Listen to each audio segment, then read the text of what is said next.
Welcome to the sleepy underworld, a place where romance blooms, magic sparkles, and timeless fairy tales are reimagined for the dreamers of today.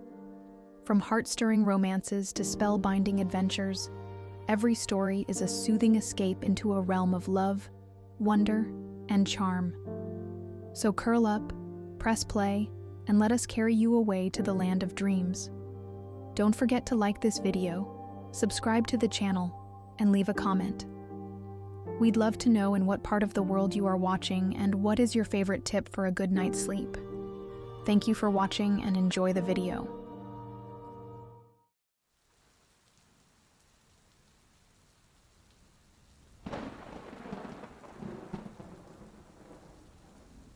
I remember the cold first. Not the ordinary chill that settles into your bones during the long winter moons, but the deep, ancient cold that speaks of endings and beginnings all at once. The kind of cold that transforms the world into crystal and silence. My name is Kayla, daughter of the northern tundra, and this is how I learned to walk between worlds. The night of the moon ritual arrived with a sky so clear it seemed polished by invisible hands. Stars scattered across the darkness like crushed diamonds, and the aurora rippled in veils of green and blue above our village. Elders said the lights were the roads spirits traveled, but I had never believed in such things, until that night. I stood among my people, 20 summers to my name, marked for the ritual by birth. I had arrived during the eclipse when the moon disappeared and returned transformed. A portent, the elders whispered. A sign that I would one day serve as a bridge between our world and the next. The north wind carries your ancestors' blessing, my grandmother murmured, painting my face with cold blue paste that smelled of crushed juniper and something older, something that did not belong to this world. The symbols she traced, spirals and stars and crescent moons, tingled against my skin. My fellow hunters watched from a respectful distance, their faces flickering in torchlight. Among them stood Terran, his eyes reflecting the flames, his mouth set in a hard line. Once we had been promised to one another, but ambition had turned his heart cold. Now he served as second to our leader, Herrick, a man whose hunger for power had slowly transformed our traditions into something unrecognizable. "It is time," Herrick announced, his voice carrying across the gathered crowd. The ceremonial furs draped across his shoulders gleamed silver in the moonlight. Kayla will complete the sacred journey and return to us with the blessing of the moon wolf. Or not return at all, I thought. The words unspoken but understood by all. No one had completed the ritual in 3 generations. Most who attempted it were never seen again, their bodies lost to the vast white emptiness of the tundra. Herrick approached, a bone knife in his hand carved with symbols so ancient even our oldest elders couldn't decipher them. "Bare your palm," he commanded. I extended my hand, palm up. The knife bit deep, and I refused to flinch as my blood welled dark against my skin. "Blood calls to blood," Herrick intoned. "Spirit calls to spirit. Walk the path of twilight and return transformed. Or not at all." The crowd's silence pressed in around me. My grandmother touched my shoulder one last time, her eyes wet with unspoken farewells. Then I turned toward the waiting wilderness, toward the sacred mountain that loomed in the distance, its peak piercing the rippling curtain of the aurora. I began walking, following the trail of blood I left in the snow. Behind me, the village grew smaller, the torches diminishing to pinpricks of light before vanishing altogether. Ahead lay only vastness, the stretch of tundra, the distant mountain, and the infinite sky above. The moon rose higher, casting the landscape in silver light. My breath clouded before me, and the cold seeped through my furs. The ritual required that I carry no weapons, no food, only my own strength and the ancestral knowledge passed down through generations. The wind picked up, carrying whispers that might have been voices or merely the sound of ice crystals shifting in the air. I walked for hours, the mountain growing no closer, my blood continuing to drip onto the pristine snow. The cut should have closed by now, but ritual magic kept it open, a beacon for whatever I sought, or whatever sought me. The first howl shattered the silence when the moon reached its zenith. I froze, scanning the horizon. The sound came again, closer this time. A mournful cry that seemed to resonate with something deep within my chest. My heart quickened. The moon wolf was no mere legend. It was a creature our people both feared and venerated. To encounter it was to stand at the threshold between life and death. A shadow detached itself from the darkness ahead, moving with liquid grace across the snow. Silver fur gleamed in the moonlight, and yellow eyes fixed on mine with an intelligence that stole my breath. The wolf was massive, its shoulders reaching my chest, its presence filling the space between us with something ancient and knowing. It circled me once, twice, its nostrils flaring as it caught my scent. My blood on the snow drew a path straight to where I stood. I remained still, remembering my grandmother's teachings. Show no fear. The wolf does not respect fear. It respects strength, stillness, and truth. The wolf completed its third circle and stopped before me. Only then did I notice the dark stain on its right flank, the matted fur, and the slight favoring of its hind leg. It was injured. At that moment, something shifted between us. No longer predator and prey, but two wounded creatures beneath the watching moon. "You're hurt," I whispered, my voice strange in the silence. The wolf's ears twitched, and it took a step closer. I slowly knelt in the snow, extending my bleeding hand, palm up. An offering. The wolf hesitated, then lowered its great head to my palm. Its rough tongue swept across my wound, and a jolt of something like lightning raced up my arm. The cut sealed instantly, leaving only a silver crescent scar. My vision swam, the world tilting strangely around me. The stars overhead seemed suddenly closer, almost close enough to touch, and the aurora pulsed in time with my heartbeat. The wolf's yellow eyes captured mine, and I saw a mountain cave glowing with blue light, a pool of water that reflected not the ceiling above, but a sky filled with stars I'd never seen. A woman with my face but dressed in garments from another age, her hand resting on the head of a silver wolf. I gasped as the vision faded, swaying on my knees in the snow. The wolf watched me, patient, expectant. "What was that?" I whispered. "Did you show me that?" The wolf turned, taking several steps away from me before looking back. The message was clear. Follow. Rising to my feet, I took a step forward, then another, and another, until I walked alongside the great beast, our pace matched as if we had traveled together for a lifetime. "I don't understand," I said softly. "This isn't how the ritual is supposed to proceed. The elders said there would be a test, a challenge." The wolf huffed, its breath clouding in the cold air. Its yellow eyes seemed almost amused. "Unless this is the test," I realized. "To trust, to follow."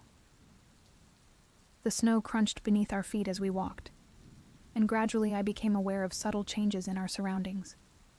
The stars overhead shifted position faster than they should have. The mountain we approached seemed both closer and somehow different than the one I had initially set out toward. The very air felt charged with something I couldn't name. "Where are you taking me?" I asked, though I expected no answer. To my shock, a voice whispered through my mind, "To where you need to be." I stumbled, nearly falling. The wolf paused, watching me with those intelligent eyes. "You speak?" I managed. "Not as humans do, but you can hear me now because the bond has begun." The bond? Between guardian and keeper, between the moon and earth. between what is and what might be.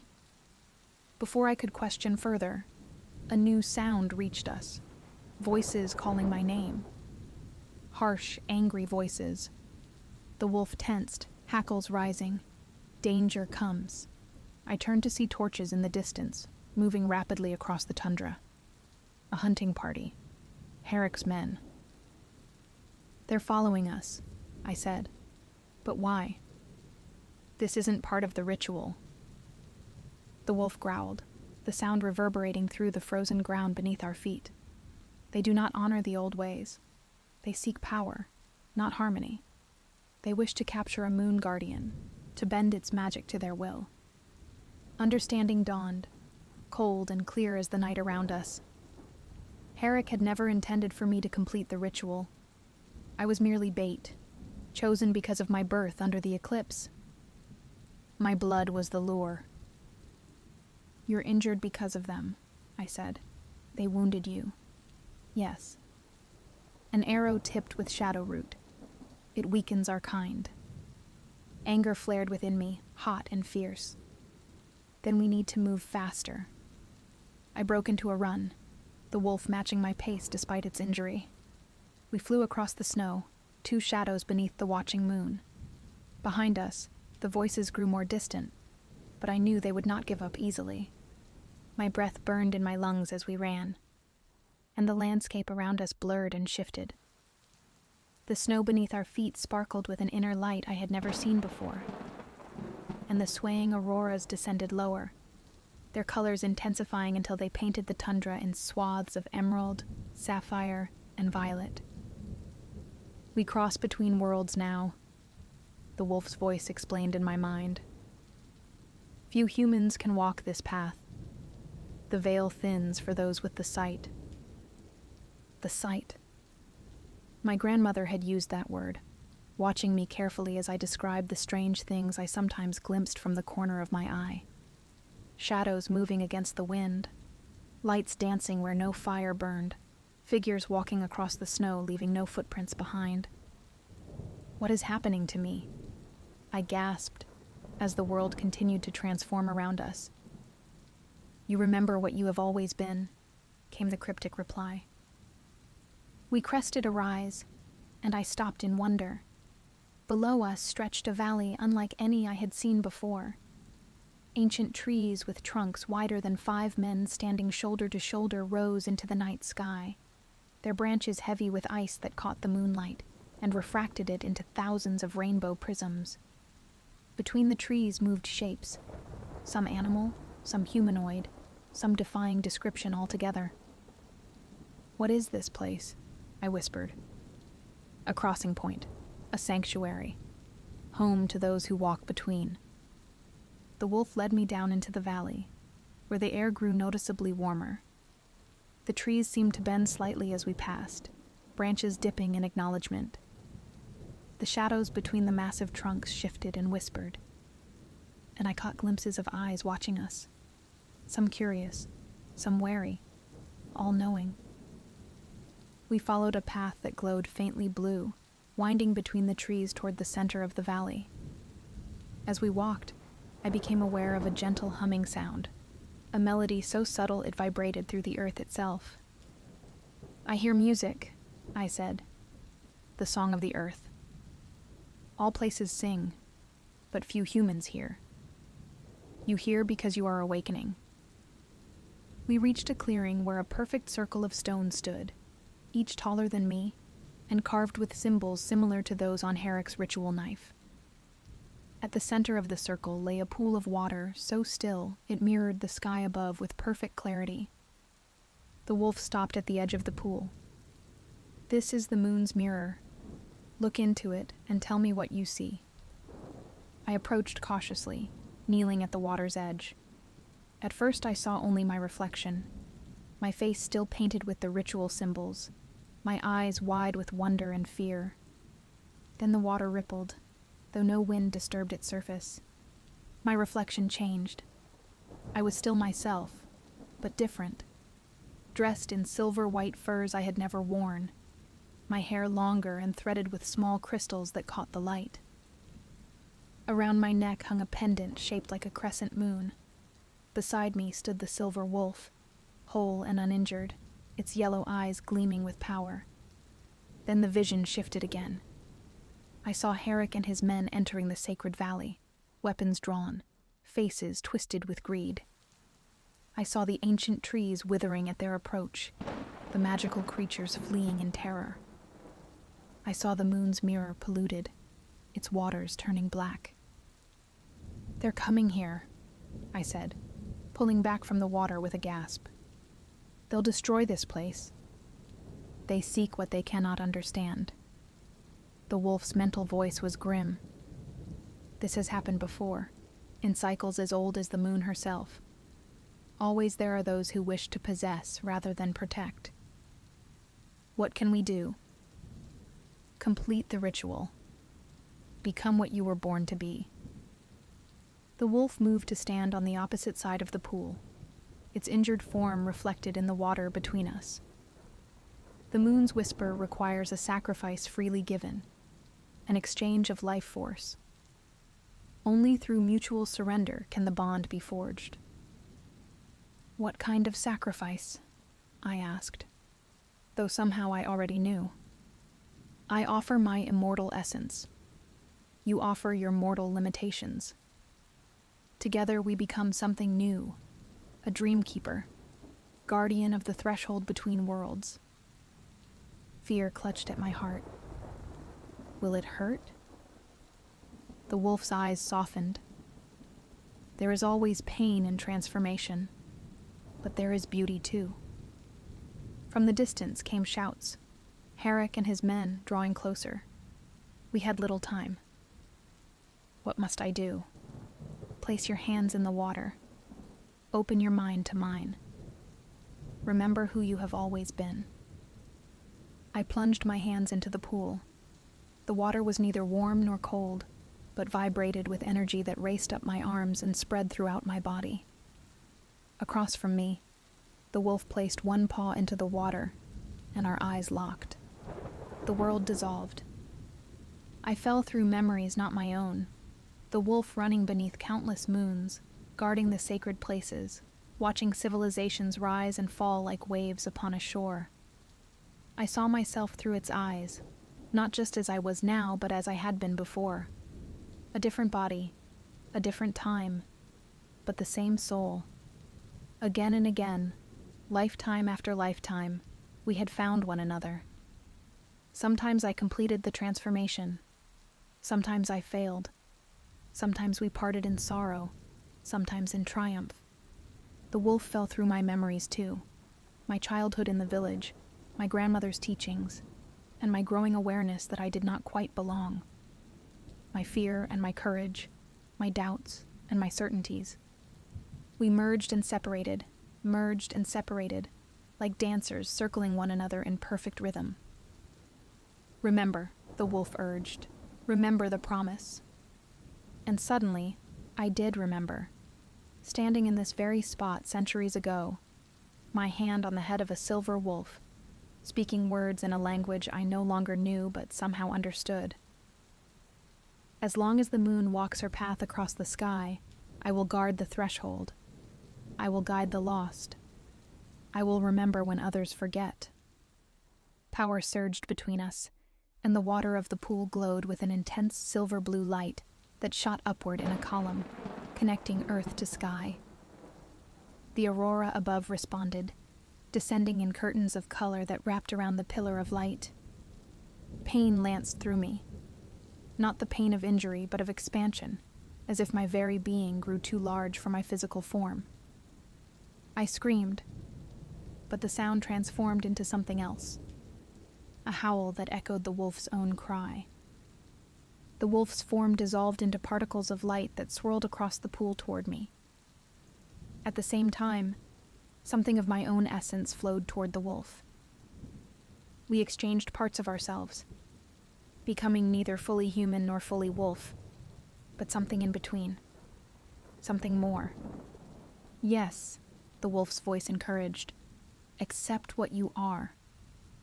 The transformation continued, building in intensity until I could no longer distinguish between myself and the wolf, between the water and the sky, between past and present. Everything was light and sound and sensation. Then, abruptly, it stopped. I found myself standing in the center of the pool, which was now merely inches deep.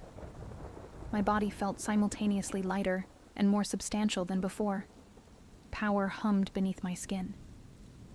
I looked down at my hands and saw that the blue symbols painted there for the ritual now glowed from within, no longer mere pigment, but part of my very being. Around my neck hung the crescent moon pendant I had seen in the vision. My clothes had transformed into silver-white furs, and beside me stood the wolf, its injury healed, its yellow eyes now flecked with the same blue that marked my skin. "It is done," the wolf said, its mental voice now clearer than before. "We are bonded." "What happens now?" I asked, my voice sounding strange to my ears, layered somehow, as if multiple versions of myself spoke at once. "Now we protect what must be protected." We turned as one to face the edge of the clearing, where Herrick and 5 of his men emerged from between the trees. They stopped short at the sight of us, their expressions shifting from triumph to uncertainty. "Kayla?" Herrick called, his hand tight around his bone knife. "Step away from the beast." I felt a smile curve my lips. "The beast and I are one now, Herrick. The ritual is complete." Anger flashed across his face. "That's impossible. No one completes the ritual anymore. That's not how this works." "Because you perverted the ancient ways," I said, understanding flowing through me with each passing moment. "You used the ritual as a way to lure the moon guardians, to wound them, to attempt to capture their power for yourself." Taryn pushed forward, weapon in hand. "Herrick has led our people to prosperity. The old ways made us weak. Magic is a tool to be used, not worshipped." "Magic is neither tool nor God," I replied, the words coming from somewhere beyond myself. "It is the breath between worlds, the bridge between what is seen and unseen. It cannot be possessed." Herrick snarled, "Enough of this nonsense. Take her. Kill the wolf." The men moved forward, weapons raised. The wolf beside me growled, hackles rising. But I felt no fear, only a deep, resonant certainty. I raised my hands, and the symbols on my skin flared bright blue. "Stop." The single word carried power unlike anything I had ever wielded. The men froze in place, unable to move forward.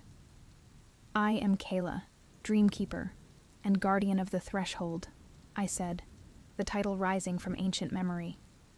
"You have violated sacred ground, Herrick. You have shed innocent blood.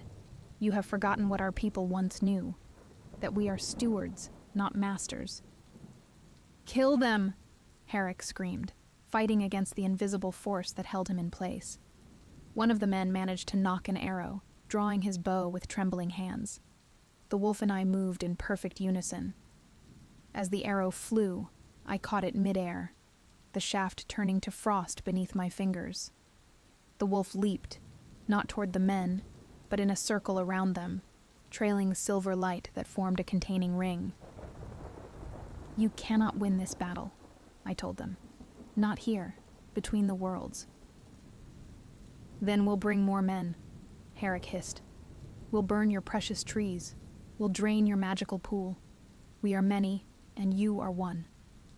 "Show him," the wolf suggested. I nodded and swept my arm toward the pool behind us. The water rippled, and then figures emerged.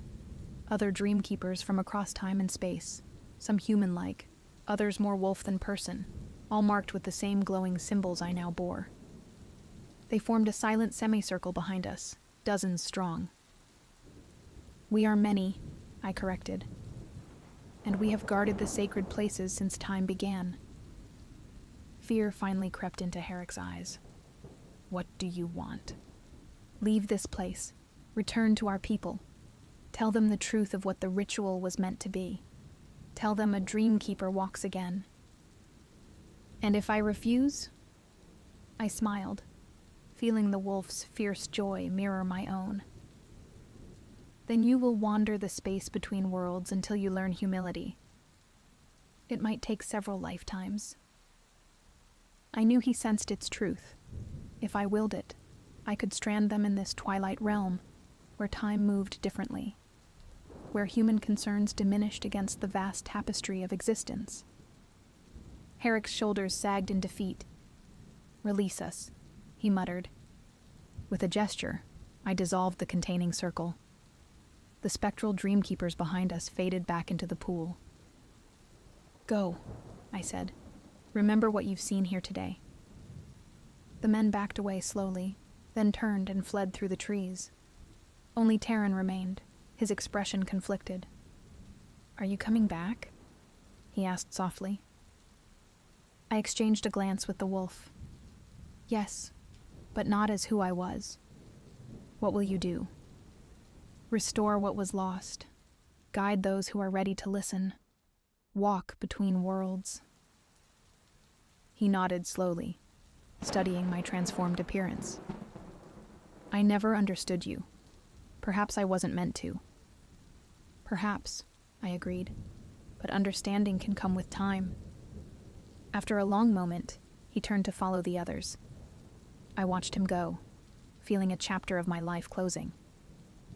"Your first test as Dreamkeeper," the wolf observed. "You chose mercy." Was that the right choice? There is no right or wrong in such matters, only consequences. We shall see what grows from the seeds you've planted today. We turned back to the moon's mirror, which had returned to its still reflective state.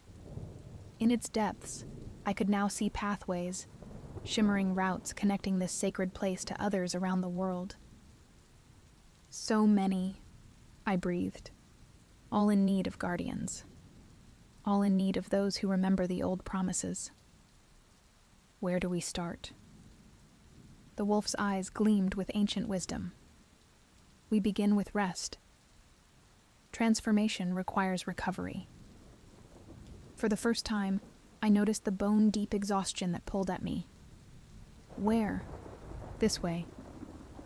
The wolf led me deeper into the circle of standing stones, to a place where the earth itself had formed a natural hollow beneath the roots of one of the massive trees. Soft moss carpeted the ground, and the air was warm, despite the winter night outside the valley.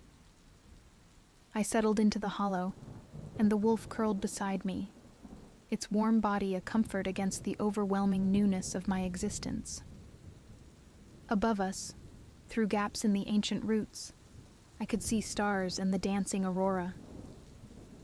Will I ever see my village again? I asked drowsily, feeling sleep tug at the edges of my consciousness. Yes, but you belong to all places now, and all times. Sleep, Dreamkeeper. Tomorrow we begin the real journey. As my eyes closed, I felt the boundaries of my being grow soft and expansive. My dreams merged with reality, and I found myself walking silver pathways between stars, the wolf always at my side. I saw other dreamers walking their own paths, and realized I could now reach them, guide them, and protect them from the nightmares that lurked in shadowed corners. This was my purpose, to be the bridge, the guardian, the keeper of sacred spaces where imagination and reality intersected. This was what I had always been meant to become. My wolf, my other self, padded silently beside me through the dreamscape. Between one step and the next, we crossed boundaries invisible to ordinary eyes, our footsteps leaving behind a trail of gentle light for lost souls to follow. Remember, the wolf whispered in my mind. Remember the promise. As long as the moon walks her path across the sky, I recited, the ancient words flowing naturally now. I will guard the threshold. I will guide the lost. I will remember when others forget. The words echoed across the dreamscape, rippling outward like stones dropped in still water. Somewhere in the waking world, A sleeper smiled in their dreams, feeling suddenly safe. And so began my life as Kayla, the dream keeper, with a silver wolf as my guide and companion, walking the twilight paths between what is and what might be. Under the watchful gaze of the moon, we became guardians of the forgotten magic that still hums beneath the snow, waiting for those with eyes to see and ears to hear. Every night, as you drift toward sleep, we walk beside you through the veil of dreams. Listen for our footfalls in the quiet moments between thoughts. Look for our silhouettes against the backdrop of your imagination. We are there, keeping watch, ensuring safe passage between worlds. All you need to do is remember.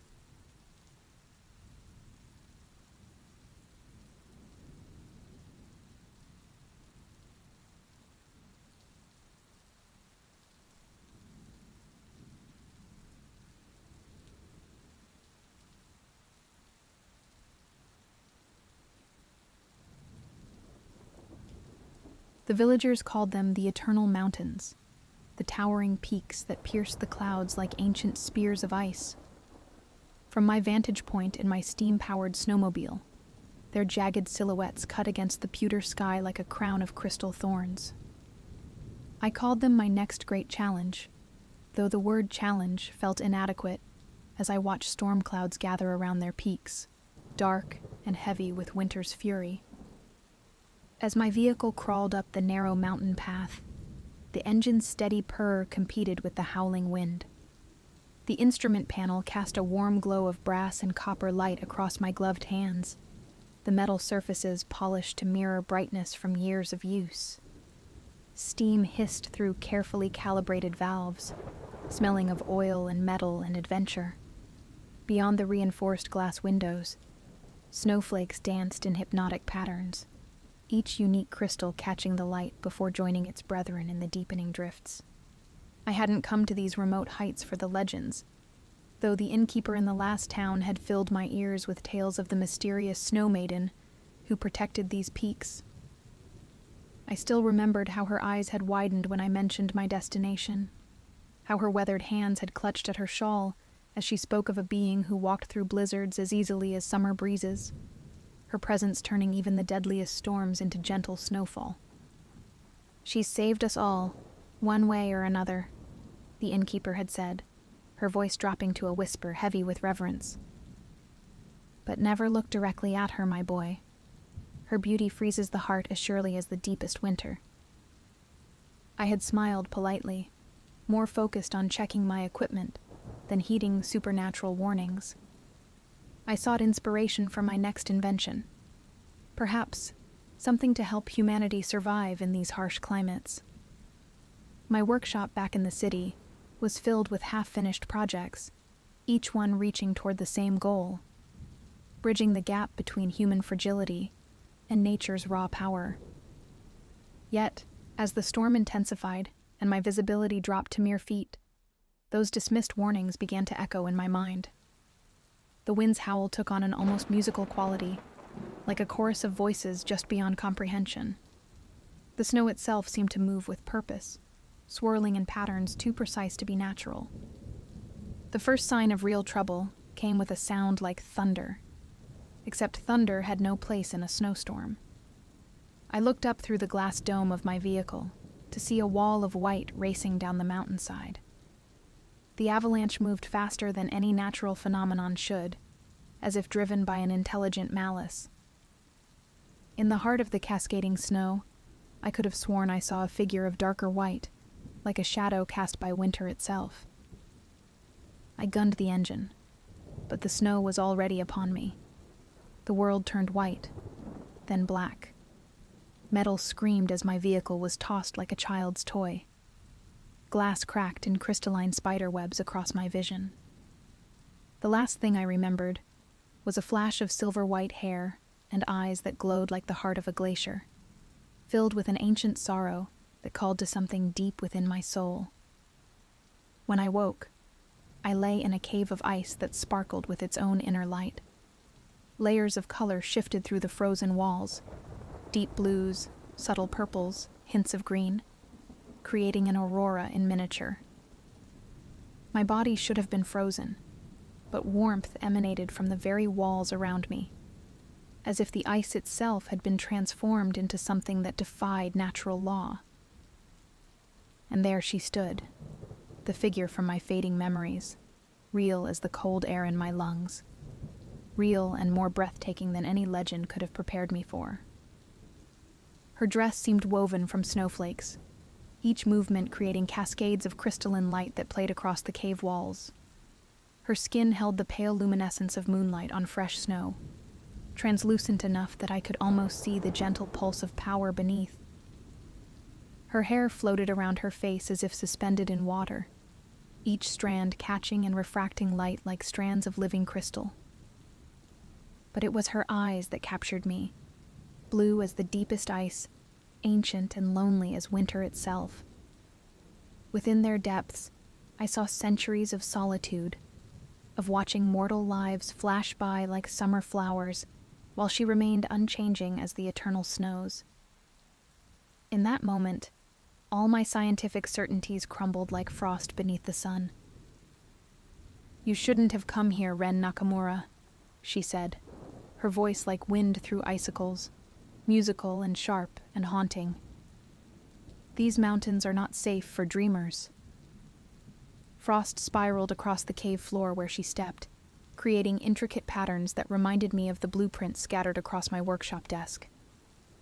I pushed myself up, wincing at my bruised muscles. The air around me sparkled with tiny ice crystals that caught the ethereal light, creating halos of rainbow color. "You know my name?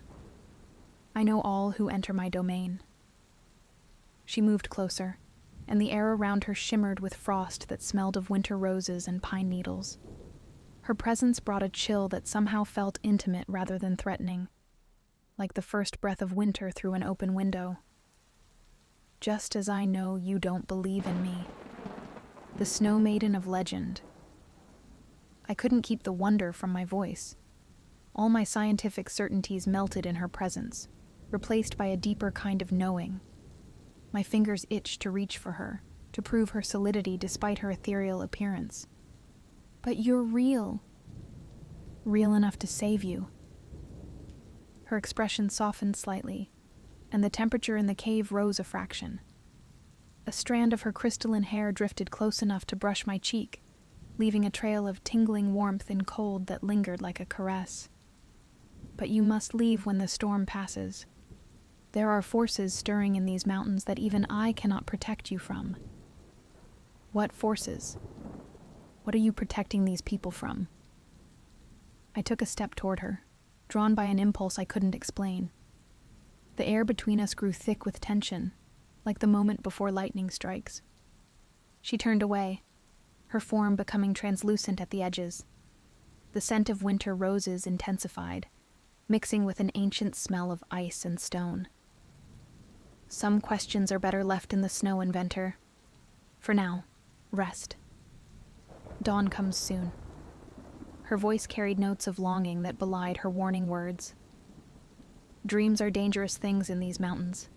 They have a way of coming true." Before I could respond, she melted into the air like snow in sunlight, leaving only a lingering trace of her presence. A slight warmth in the usually bitter cold, a faint shimmer in the air, and the haunting sense of something vital left unfinished. When I woke again, I lay in a normal cave, my vehicle somehow intact beside me. Sunlight filtered through a thin sheet of ice across the entrance, creating rainbow patterns that danced across the stone walls. Only a lingering scent of winter roses suggested I hadn't dreamed the whole encounter. I should have listened. Should have descended the mountain and returned to my comfortable workshop in the city, where science made sense and magic was safely confined to children's stories. But her eyes haunted me, not their supernatural glow, but the profound solitude I'd glimpsed within them. No one should carry such loneliness, not even a spirit of winter. The village of Blythewood welcomed me with surprised warmth that contrasted sharply with the biting mountain air. Smoke rose from stone chimneys in lazy spirals, carrying the scent of pine wood and cooking spices. Children played in the snow-covered streets, their laughter bright as silver bells, while adults went about their work with the unhurried confidence of those long adapted to winter's ways. Few outsiders brave the high passes, the village elder told me over steaming cups of pine needle tea. The liquid glowed amber in carved crystal cups that caught and reflected the firelight. Her wrinkled hands cupped her drink as she studied me with eyes wise as the mountains themselves. The snow maiden guides worthy travelers to us, they say. Perhaps she sees something in you. I didn't tell her about my encounter in the cave, but my silence seemed answer enough. She nodded as if confirming something to herself and pressed a small crystal into my palm. It felt warm despite its icy appearance, pulsing gently like a tiny heartbeat. For protection, she said simply, and perhaps for connection. I set up my workshop in an abandoned barn at the village edge, close to the wild boundaries of the forest where civilization melted into winter's domain. The building's weathered wooden walls held the patina of ages, smooth and silver as frost. I spent the first days reinforcing the structure, adding my own inventions: copper pipes that carried steam heat, brass valves that regulated temperature, delicate instruments that measured the mountain's moods. The villagers watched my work with curious respect, bringing gifts of thick blankets woven with patterns of snowflakes and stars, jars of preserved mountain berries that burst with summer's sweetness, and stories. Always stories, each one adding another layer to my understanding of their mysterious protector. By day, I worked on my inventions, new heating systems that didn't fight against the cold but worked in harmony with it, more efficient snow-clearing devices that moved with winter's natural rhythms. The crystal the elder had given me sat on my workbench, its warm pulse synchronizing with my heartbeat as I worked. By night, I listened to the villagers' tales of their mysterious protector. They spoke of blizzards calmed by her presence, of dying crops saved by her blessed frost, of children rescued from winter's grasp. In their stories, she was both terrible and tender, as changeable as the mountain weather, yet as constant as the eternal snows. Yet none had seen her as I had. None knew she could speak, or that she bore such weight in her immortal heart. None mentioned the profound loneliness I'd glimpsed in her glacier blue eyes. The second time I saw her, I was tracking an unusual energy reading deep in the forest. My instruments had detected something that defied scientific explanation. A cold that burned, a power that made the compass needle spin in impossible directions. The crystal in my pocket pulsed stronger with each step into the wilderness. The forest itself seemed to hold its breath.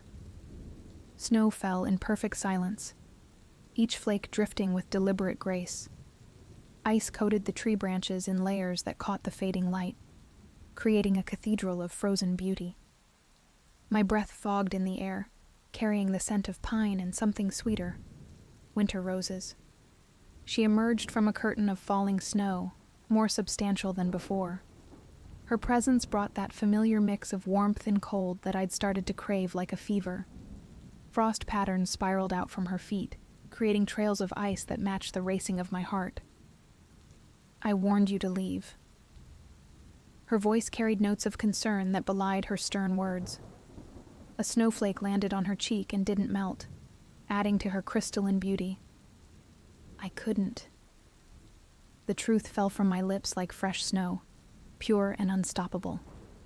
My fingers tightened around the crystal in my pocket, feeling its pulse quicken to match my own. Not without understanding. Understanding brings only pain, Ren. She spoke my name like a half-forgotten lullaby, each syllable carrying centuries of longing. The air between us grew thick with unspoken possibilities. Knowledge is not always a gift.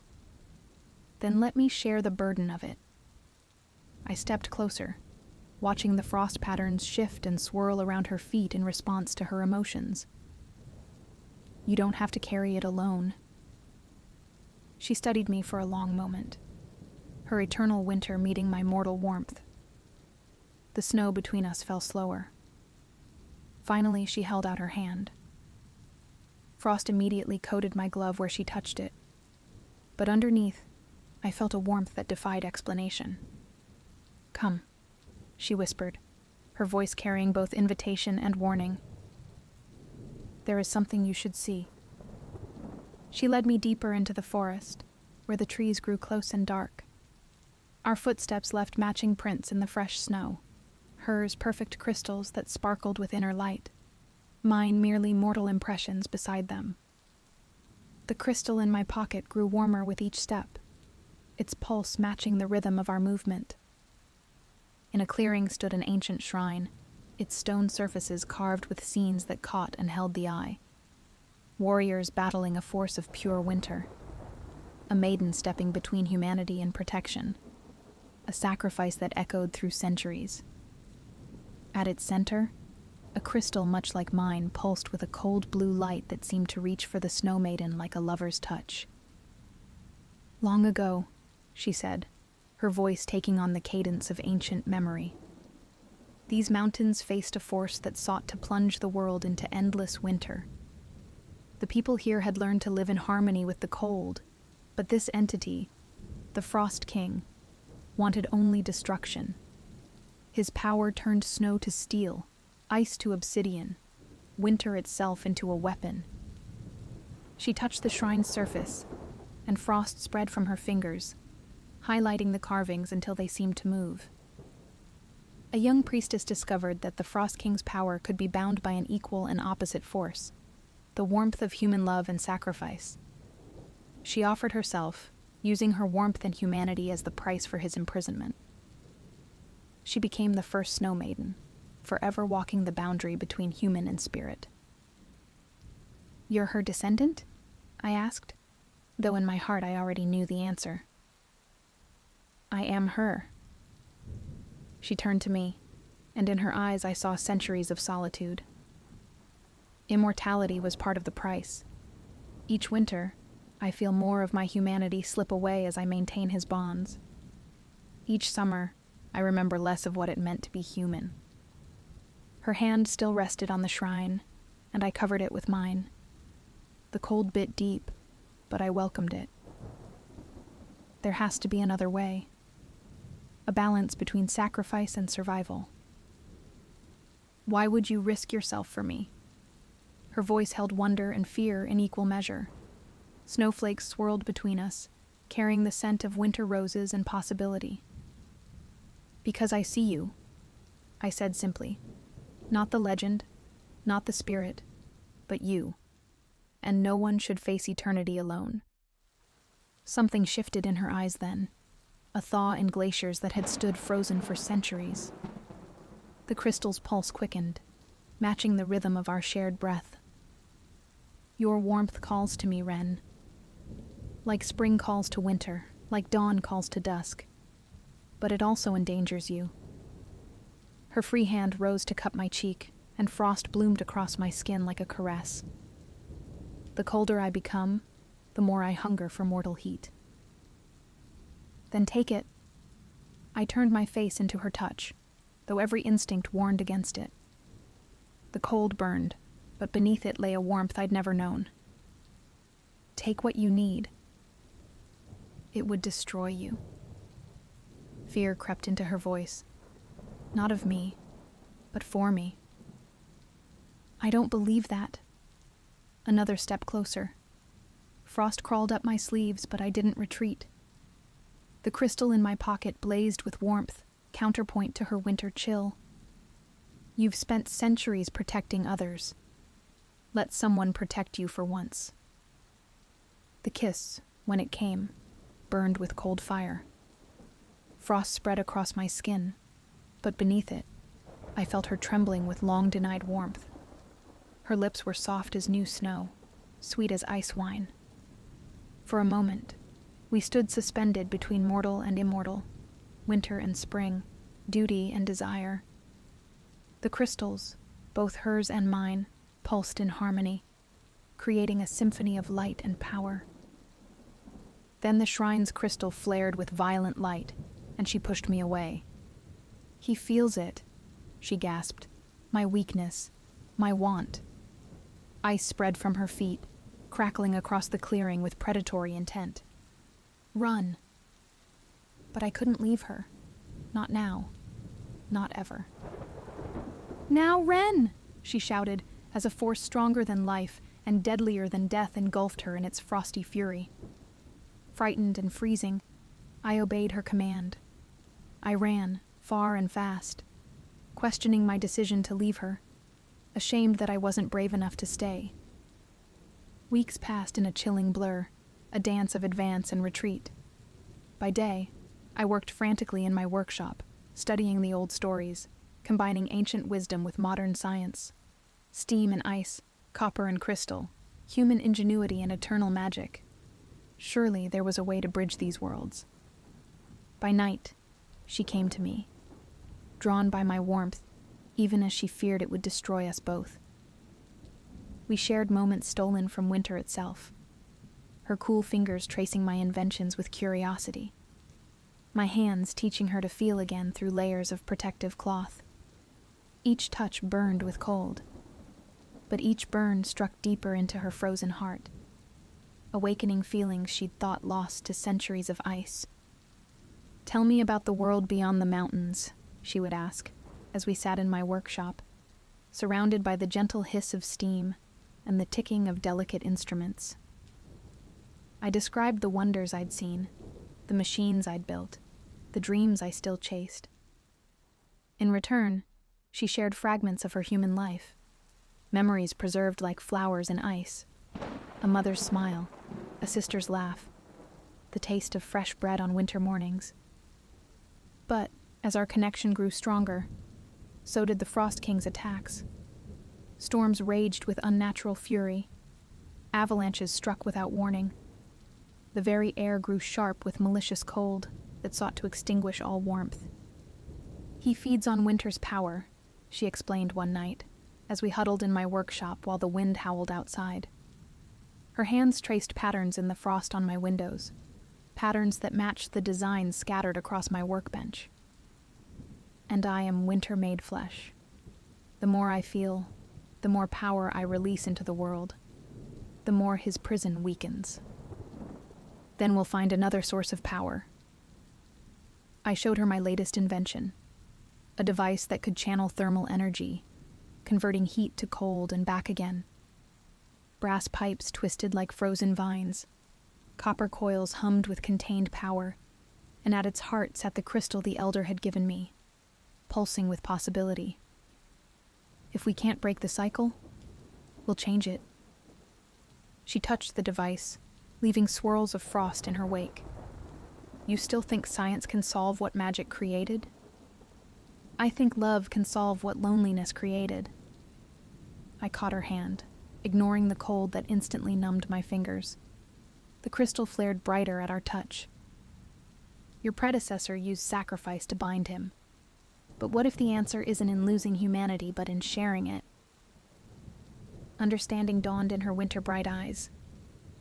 A balance. Yes. Not warm defeating cold, or cold consuming warm, but both existing together, strengthening one another. The storm outside intensified, as if the Frost King himself raged against our discovery. The windows rattled, ice crept across the walls. But in that moment, holding her gradually warming hand, I felt nothing but hope.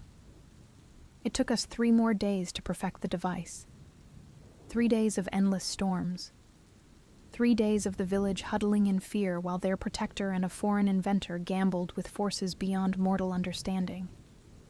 The villagers brought us supplies without question, their trust in her extending to include me, the outsider who dared to love winter itself. When the final night came, we stood before the ancient shrine as the worst blizzard in living memory raged around us. The crystal prison pulsed with blinding light, ice spreading from its base like reaching fingers. Wind-driven snow carved patterns in the air, beautiful and deadly as the Frost King's power grew. "Are you sure about this?" Her voice barely carried over the wind. She looked more human than I'd ever seen her, fear and hope warring in her expression. "Once we begin, There's no turning back. If we fail, we won't. I activated the device, watching the indicators spin to life. Steam met ice in carefully controlled spirals. The crystal in my pocket pulsed in harmony with the shrine's larger one. Do you trust me? More than I've trusted anyone in centuries. She took my hands, and for the first time, her touch didn't burn with cold.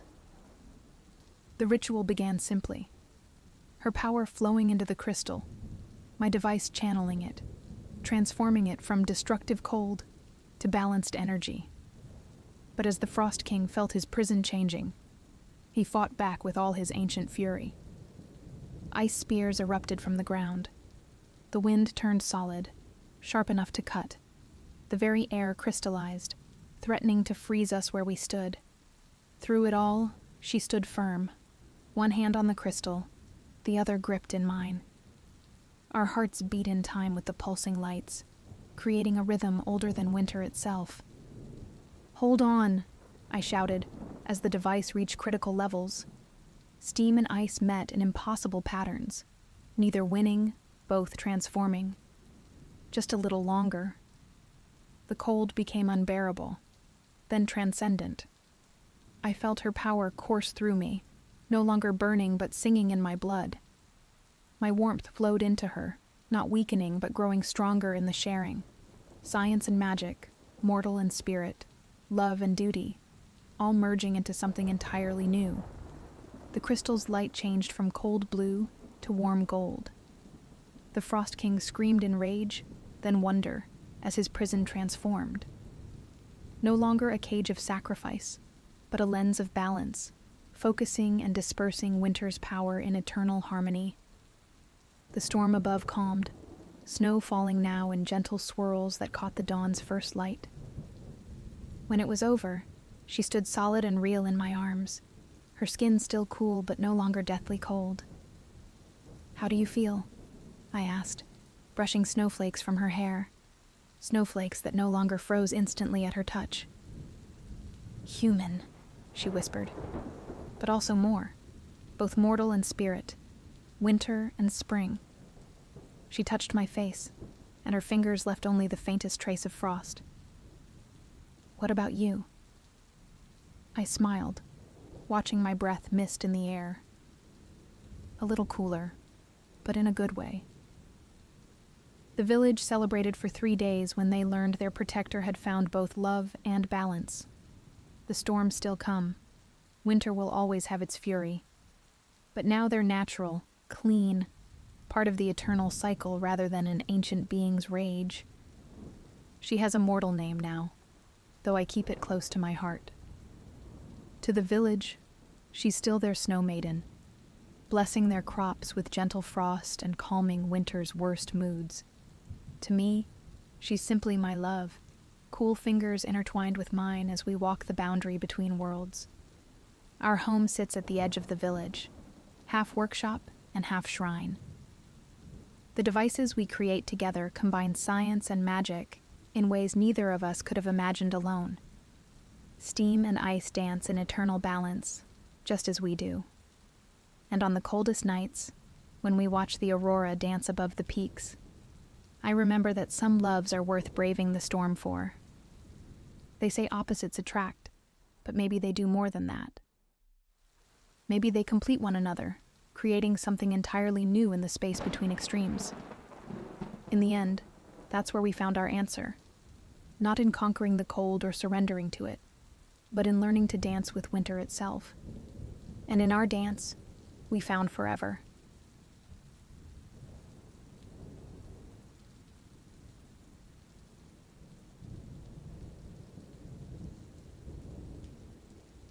The night ocean breathed in endless whispers, each wave carrying secrets to shore.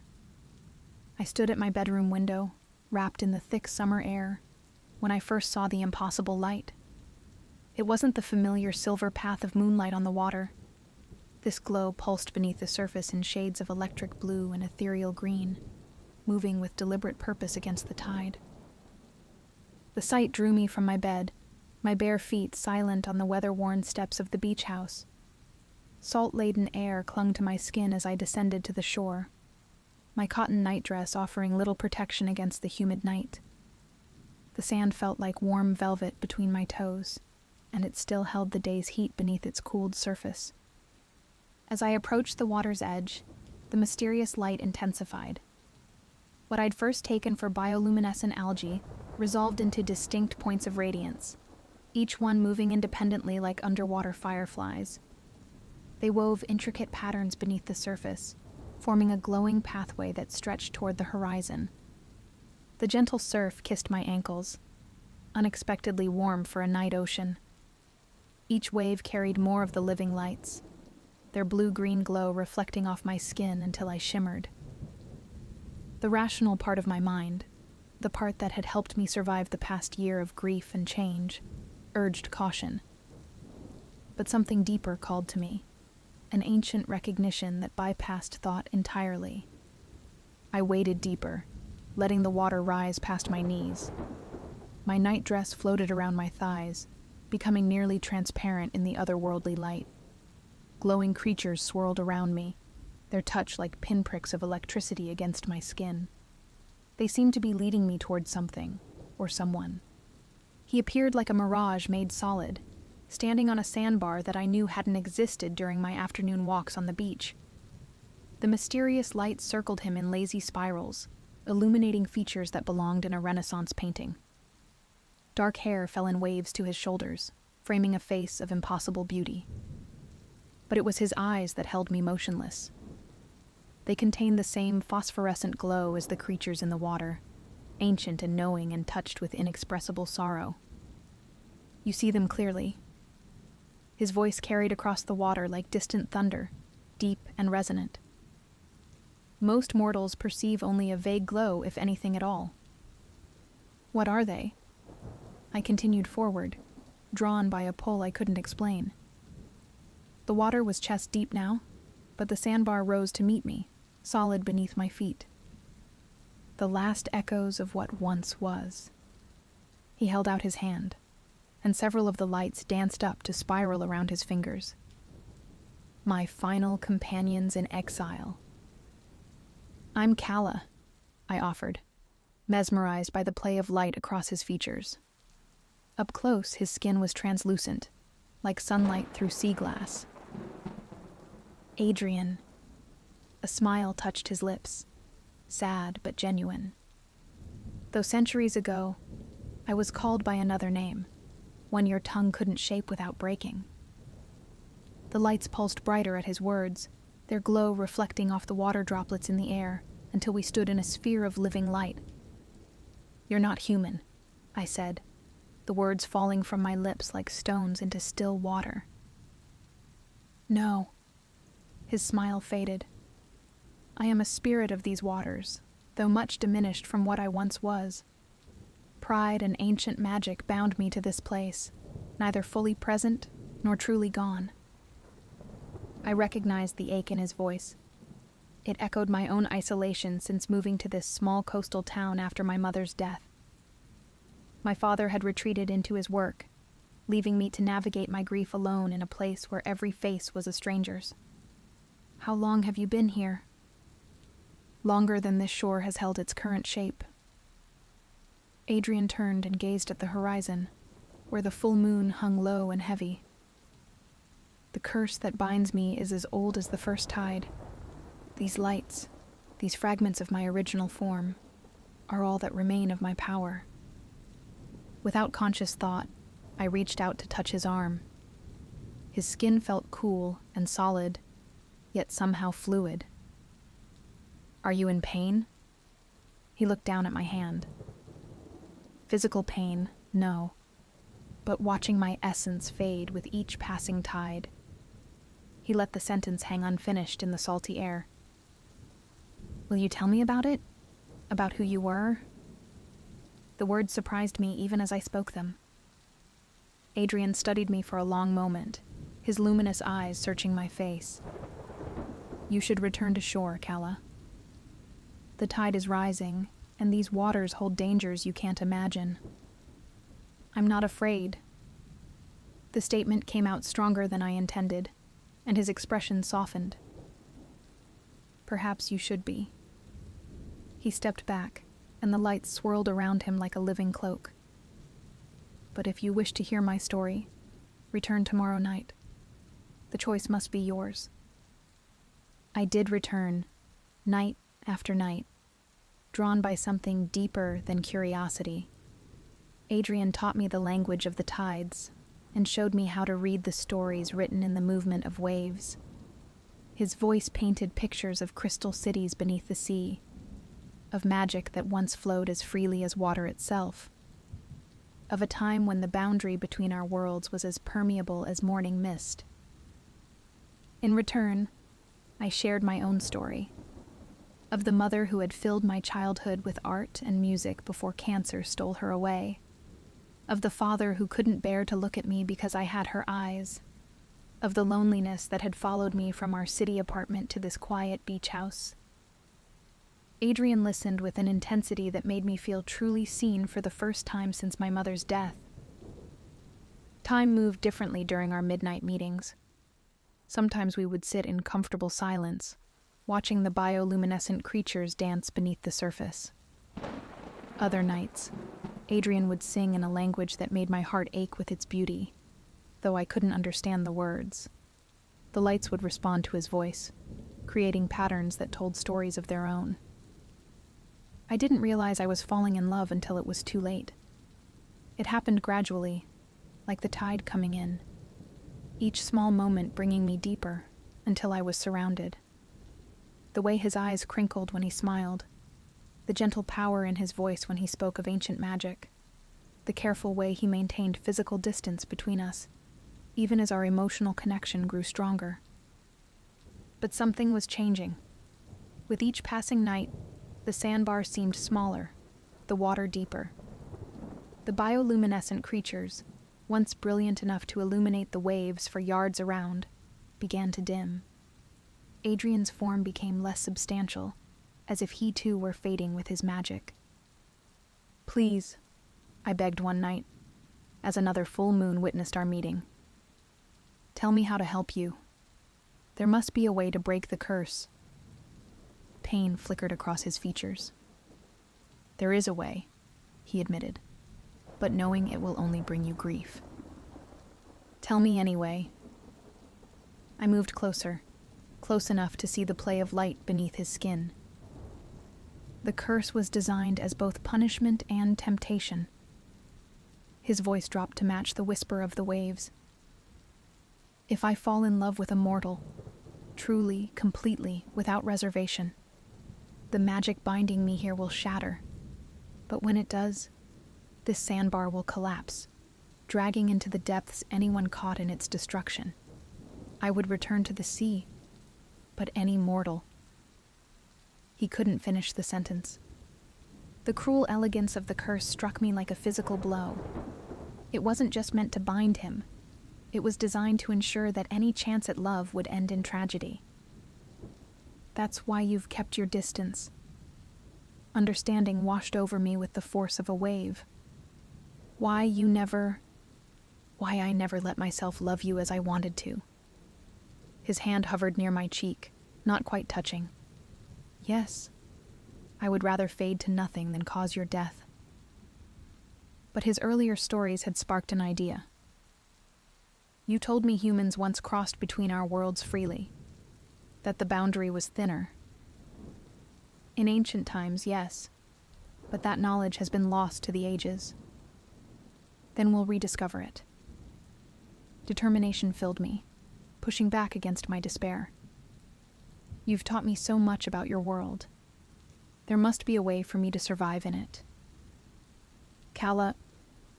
"No." I cut him off. "I refuse to accept that our only options are watching you fade or dying together. There's always another path. You just have to be brave enough to seek it." The lights around us pulsed brighter, as if responding to my conviction. Adrian studied me with an intensity that peered into my soul. Finally, he spoke. "There are legends, tales of mortals who learn to breathe water, to adapt to life beneath the waves. But the process is dangerous. and the price of failure is death. Tell me what I need to do." Over the next week, Adrian shared everything he knew about the old magic. We discovered that the bioluminescent creatures weren't simply remnants of his power. They were keys to transformation. Their light contained the essence of his world, and with proper preparation, they could change a mortal's nature. The ritual required precise timing, midnight during the new moon when the barrier between worlds was thinnest. I would need to drink a mixture of seawater and the creature's essence, then fully submerge in the ocean. If successful, my body would adapt to life underwater. If not, the night of the new moon arrived too quickly and not quickly enough. The sandbar had shrunk to a fraction of its original size, and Adrian's form was so transparent that starlight shone through him. "Are you certain?" he asked one final time, his voice carrying the weight of centuries. "Once begun, there's no turning back." "I've never been more certain of anything." I took his hand, feeling the cool liquid substance of his skin against mine. "I'm not letting you face eternity alone."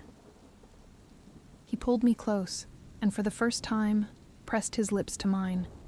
The kiss tasted of salt and magic and possibility, of ancient depths and new beginnings. When we parted, the lights around us blazed brighter than I'd seen in weeks. "The curse will still break when I fully embrace my love for you," he warned. "The sandbar will still collapse. Then we'd better be ready to swim." I smiled, attempting to project more confidence than I felt. The mixture of seawater and essence glowed like liquid starlight in the shell Adrian had prepared. It smelled of ocean depths and ancient magic, of hope and transformation. The taste defied description, like drinking moonlight and darkness and dreams all at once. Heat spread through my body like lightning through water, making each breath a struggle. Adrian steadied me as I swayed, his touch growing more solid as the magic took effect. "Ready?" I nodded, unable to speak through the burning in my throat. Together, we walked to the edge of the sandbar. The water below was black in the moonless night, but I could see the bioluminescent creatures gathering in unprecedented numbers, their light turning the depths into a galaxy of blue-green stars. "I love you," Adrian whispered, and I felt the sandbar begin to crumble beneath our feet. "I love you too." The words escaped as we fell. The water closed over my head, cold and dark and terrifying. For an eternal moment, panic seized me. I couldn't breathe, couldn't see, couldn't tell up from down. Then Adrian's arms were around me, and the burning in my throat transformed into something miraculous. My lungs adapted, drawing oxygen from the water as naturally as air. I opened my eyes to a world of wonder. The bioluminescent creatures swirled around us in a triumphant dance, their light revealing an underwater landscape I'd never imagined.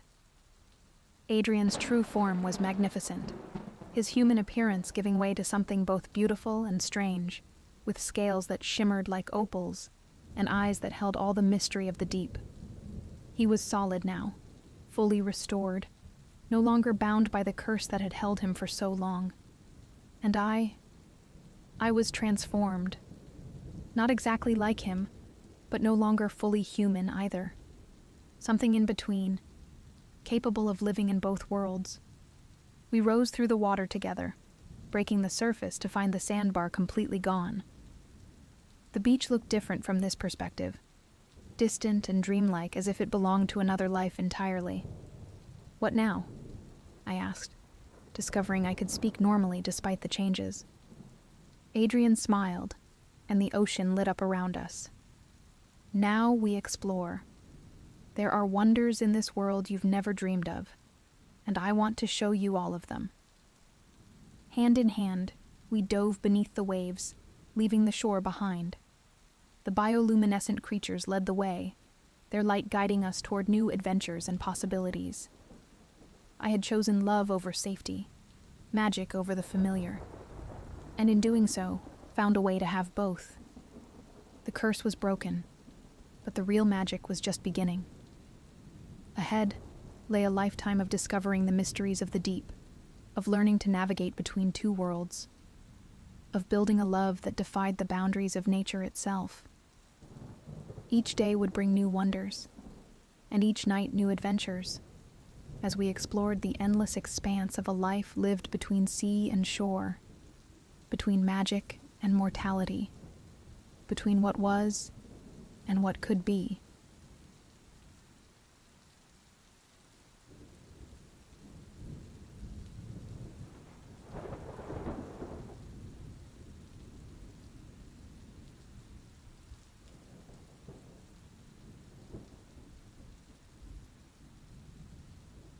I own you, and yet I would die for you. The silver blade pressed against my palm, drawing a thin line of crimson that spilled onto the ancient marble floor. I didn't flinch. Pain had become my closest companion these past 5 years, ever since the vampires had claimed our world as their own. Do you accept the terms of this blood oath, human? Lucian's voice echoed through the cathedral-like chamber, smooth as velvet, yet sharp as the knife he held. I raised my eyes to meet his, midnight blue with flecks of silver that seemed to capture the light of the torches surrounding us. His beauty was devastating, cruel in its perfection. High cheekbones, full lips curved into a perpetual half-smile, and skin like polished alabaster. The rumors hadn't done him justice. Lord Lucian Aramis was every bit the predator they claimed, and more. I accept, I said, my voice steadier than I felt. My life for theirs. His smile widened, revealing the sharp tips of his fangs. Your life, your blood, your body, everything you are now belongs to me, Isolde Black. The way he said my name sent an unwelcome shiver down my spine. I hated him. I hated every vampire who had stolen our world, who had forced humanity into servitude, who had killed my family and countless others. But I hated myself more at that moment because I couldn't deny the pull I felt toward him despite everything. And in return, I said, you will spare the resistance members you captured. You will grant amnesty to any human who lays down their weapons. Lucian nodded, his eyes never leaving mine as he pressed his own palm against the blade. His blood was darker than mine, almost black in the dim light. When he clasped my hand in his, our blood mingling, I gasped at the sensation, like electricity racing through my veins. The blood oath is sealed, he murmured. You are mine now, Isolde. My bride. The symbol of peace between our kinds. I pulled my hand away, wiping it against the tattered remains of what had once been my battle gear. I agreed to be your bride in name only. Don't confuse that with submission, vampire. He laughed then, a rich sound warming the cold stone around us. Oh, my fierce little warrior. I wouldn't dream of it. The chamber they led me to was unlike anything I had seen since the fall. Luxury didn't begin to describe it. Tapestries of deep crimson and gold adorned walls of polished black stone. A massive four-poster bed dominated the space, draped in silks that shimmered in the firelight. Your quarters, said the servant, a human girl no older than 16 with the telltale puncture marks on her neck. A willing donor. My stomach turned.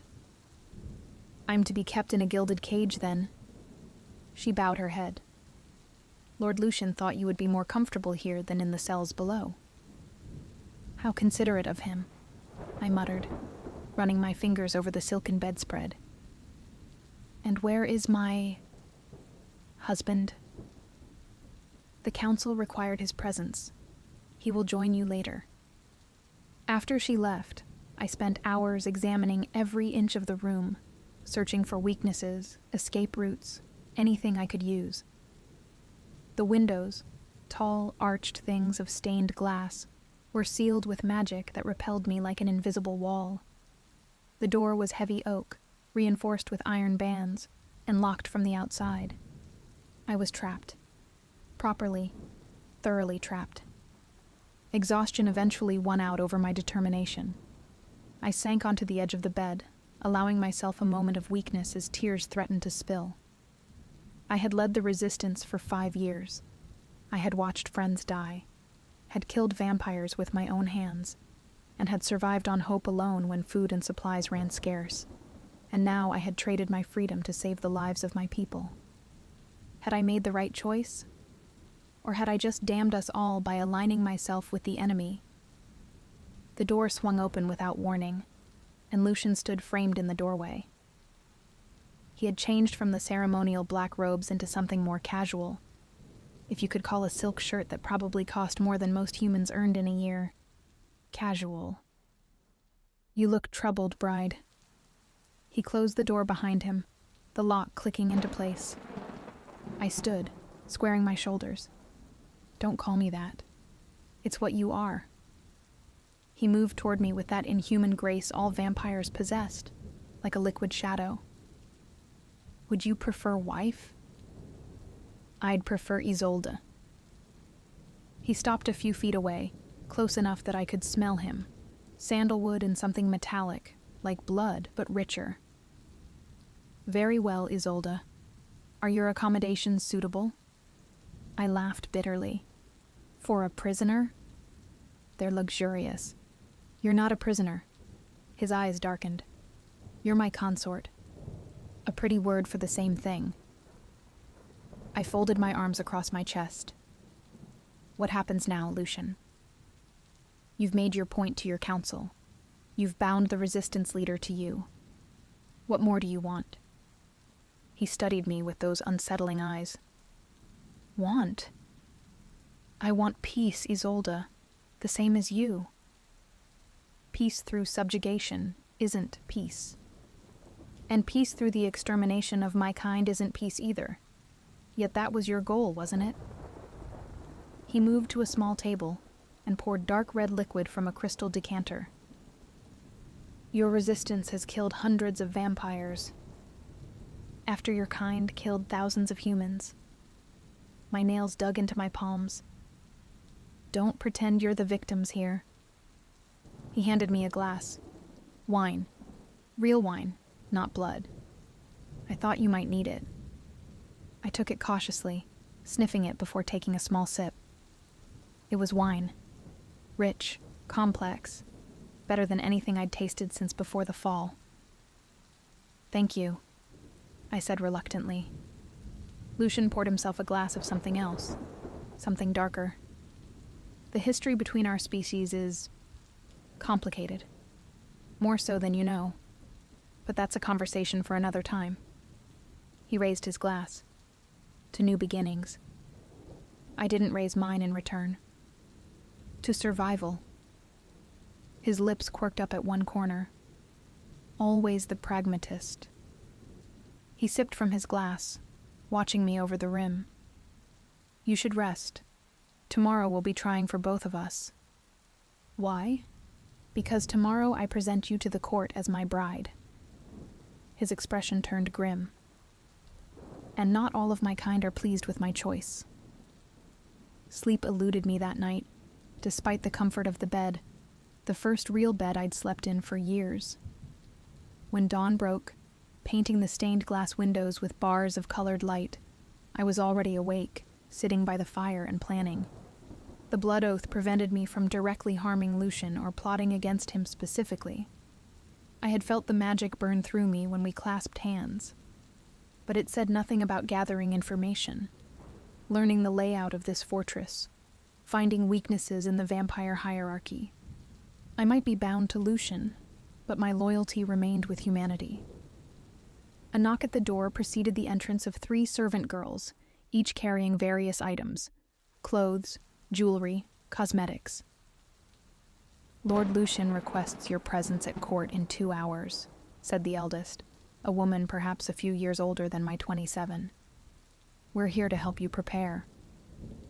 I wanted to refuse, to show up in my tattered resistance gear just to spite them all. But that would be childish, and worse, it would be wasting an opportunity. Court meant vampires. Vampires meant information. Information meant power. so I allowed them to bathe me in scented water, to dress me in a gown of midnight blue silk that matched Lucian's eyes, a coincidence that didn't escape my notice, and to adorn me with silver jewelry set with sapphires. When they finished, I barely recognized the woman in the mirror. Gone was the resistance leader with dirt-smudged cheeks and determination in her eyes. In her place stood someone who looked like she belonged in this world of luxury and blood. The thought made me sick. Lucian arrived to escort me himself, dressed in formal attire that accentuated his broad shoulders and lean strength. He stopped in the doorway, his eyes widening slightly as he took me in. "You look..." He paused, seeming to search for the right word. "Domesticated?" I suggested bitterly. His lips quirked. I was going to say regal, like the queen you are now. I snorted. "I'm no queen." "But you are." He offered his arm. "You are consort to the Lord of House Aramis, the first house of the Vampire Council. That makes you royalty in our world." I ignored his arm. I didn't ask for a title. Few who deserve power seek it. He lowered his arm with a slight shrug. "Come, we shouldn't keep the court waiting." The walk through the fortress, palace really, gave me my first real glimpse of vampire society. It was nothing like the savage, blood-soaked chaos I had imagined. Vampires moved through the halls with purpose, discussing politics, art, and science. Human servants walked freely, without chains or obvious coercion. Some even smiled at their masters. "Surprised?" Lucian murmured, noticing my expression. "Confused," I admitted. "This isn't what I expected. The world isn't as black and white as your resistance paints it."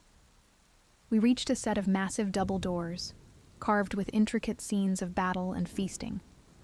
Guards in black armor stood at attention, bowing deeply as we approached. "Remember," Lucian said quietly as the doors opened. "Show no fear. They can smell it." The vampire court was a riot of color and sound. Hundreds of them, dressed in their finest, gathered in a cavernous hall with ceilings so high they disappeared into shadow. Thrones of ebony and silver stood on a raised dais at the far end, 7 of them in total. Every eye turned to us as we entered. Conversations died.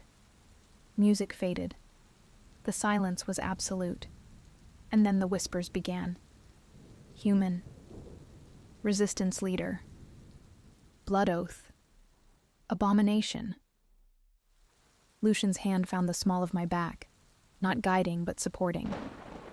I hated that I leaned into it, just slightly. We walked the length of the hall, my heart pounding so loudly I was certain every vampire could hear it. Perhaps they could. The dais loomed closer, and I could now see the 6 vampires who occupied the other thrones. 3 men and 3 women, each with the same ageless beauty as Lucian, but with none of his warmth. Wait, warmth? When had I started thinking of this monster as warm? "Lord Aramis," said the central figure, an ancient vampire with skin like parchment and eyes like frozen blood. "You honor us with your presence, and with such interesting company." Lucian bowed, and I followed suit, though it pained me to do so. "High Lord Corvinus. May I present Isolde Black, leader of the human resistance, and now my consort by blood oath." Murmurs rippled through the court. "Bold move, young Aramis," he said. "Very bold. Some might say foolish." "Some lack vision," Lucian replied smoothly. "The war between our species has gone on long enough. This union represents a new beginning." "Or the beginning of the end," said a female vampire. "Bringing our greatest enemy into our midst? Have you lost your mind, Lucian?" I bristled at being spoken about as if I wasn't there. "I can hear you, you know." The court fell silent again, shock rippling through the crowd. Apparently, humans did not speak unless spoken to here.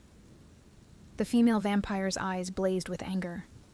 "You dare!" "She dares because she is my equal," Lucian interrupted, his voice like steel. "The blood oath binds us as one. Any insult to her is an insult to me, Lady Bathory." Bathory, a name I knew from resistance reports. One of the cruelest vampires, responsible for the deaths of hundreds of human women. My hands itched for a weapon. Corvinus raised a withered hand. "Peace, Elizabeth. Lord Aramis has made his choice, however, unconventional." His eyes fixed on me. "Tell me, human, do you enter this union willingly?" "I enter it to save my people," I answered honestly. "Whether that's willing depends on your definition." A chuckle rippled through the crowd, surprising me. Perhaps vampires appreciated candor more than I'd thought. Corvinus's lips twitched. A diplomatic answer. "Very well. The Council acknowledges this blood oath and the protection it extends to the human resistance fighters. But know this, Isolde Black. If you betray our trust, if you attempt to harm any vampire under our protection, the oath will not save you or your people." I inclined my head. "Understood." The formalities continued. Pledges of loyalty, ritual exchanges that meant nothing to me but seemed to satisfy the court. Throughout it all, Lucian remained at my side, a steady presence I found myself grudgingly grateful for. When it was over, when we finally returned to my chambers, I collapsed onto a chair, exhaustion washing over me. "You did well," Lucian said, pouring me another glass of wine. "Better than I expected." I accepted the wine with a nod of thanks. "I've faced worse than a room full of judgmental vampires." "Have you?" He settled into the chair opposite mine, studying me with those unsettling eyes. "What is the worst thing you've faced, Isolde?" The question caught me off guard. I took a sip of wine to buy time, considering my answer. "Watching my brother die in my arms after a vampire raid," I said finally. "He was 16. Something flickered in Lucian's eyes. Pain, perhaps, or recognition. "I'm sorry. Are you?" I leaned forward. "It was your kind who killed him." "Not all vampires are the same, just as not all humans are the same." He set his glass down. "The raid that killed your brother, when was it?" 3 years ago, a village near the western mountains." Lucian's expression darkened. "That wasn't sanctioned by the council. That was the work of rogues, vampires who reject our laws." I laughed bitterly. "And that makes a difference to the dead?" "It should make a difference to the living." He stood, pacing to the window. "The council has been trying to rein in the rogues for years. They're as much our enemies as they are yours." I wanted to argue, to maintain the simple hatred that had fueled me for so long. But doubt crept in, unwelcome and persistent. If he was lying, he was the most convincing liar I had ever met. "Why me?" I asked suddenly. "Why choose the resistance leader for your political statement? There are easier ways to make peace." Lucian turned back to me, his expression unreadable. "Because you're the only human who has ever killed an elder and lived to tell the tale." My blood ran cold. "How did you know that was me?" "I've been watching you for longer than you realize, Isolde." His voice dropped lower. "Your courage, your determination, your refusal to surrender even when all hope seemed lost. Those are rare qualities in any species." I swallowed hard, uncomfortable with the admiration in his voice. "So this is... what? Respect?" "Partly." He moved closer, and I fought the urge to retreat. "But it's also strategy. The resistance follows you. The vampires respect power. By binding myself to you, I bridge two worlds." At what cost? I whispered. His eyes searched mine. That remains to be seen. Days turned into weeks. Weeks into a month. Life in the vampire stronghold settled into a routine that was almost normal. Lucian kept his distance, physically at least, sleeping in adjacent chambers and never pressing for more than my company at court functions and private meals. Our conversations grew longer and deeper. I learned about vampire history, the centuries they had spent in hiding, their near extinction at the hands of humans in the Middle Ages, and their eventual decision to claim dominance before they were wiped out completely. He learned about the resistance, our strategies, our victories and failures, our desperate hope to reclaim a world that had been taken from us.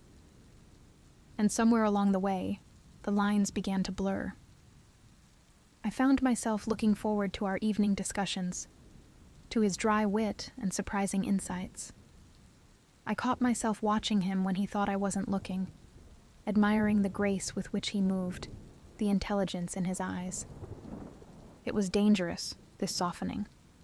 I knew it, but I couldn't stop it. The change in our relationship didn't go unnoticed. Whispers followed us through the court, some approving, others poisonous with hatred.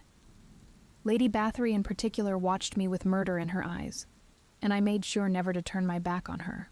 One evening, as the autumn wind howled outside the fortress walls, Lucian returned to our chambers earlier than usual, his expression troubled.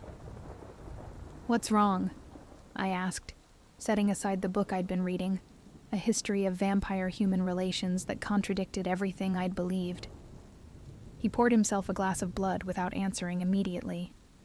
When he turned to me, his eyes were dark with worry.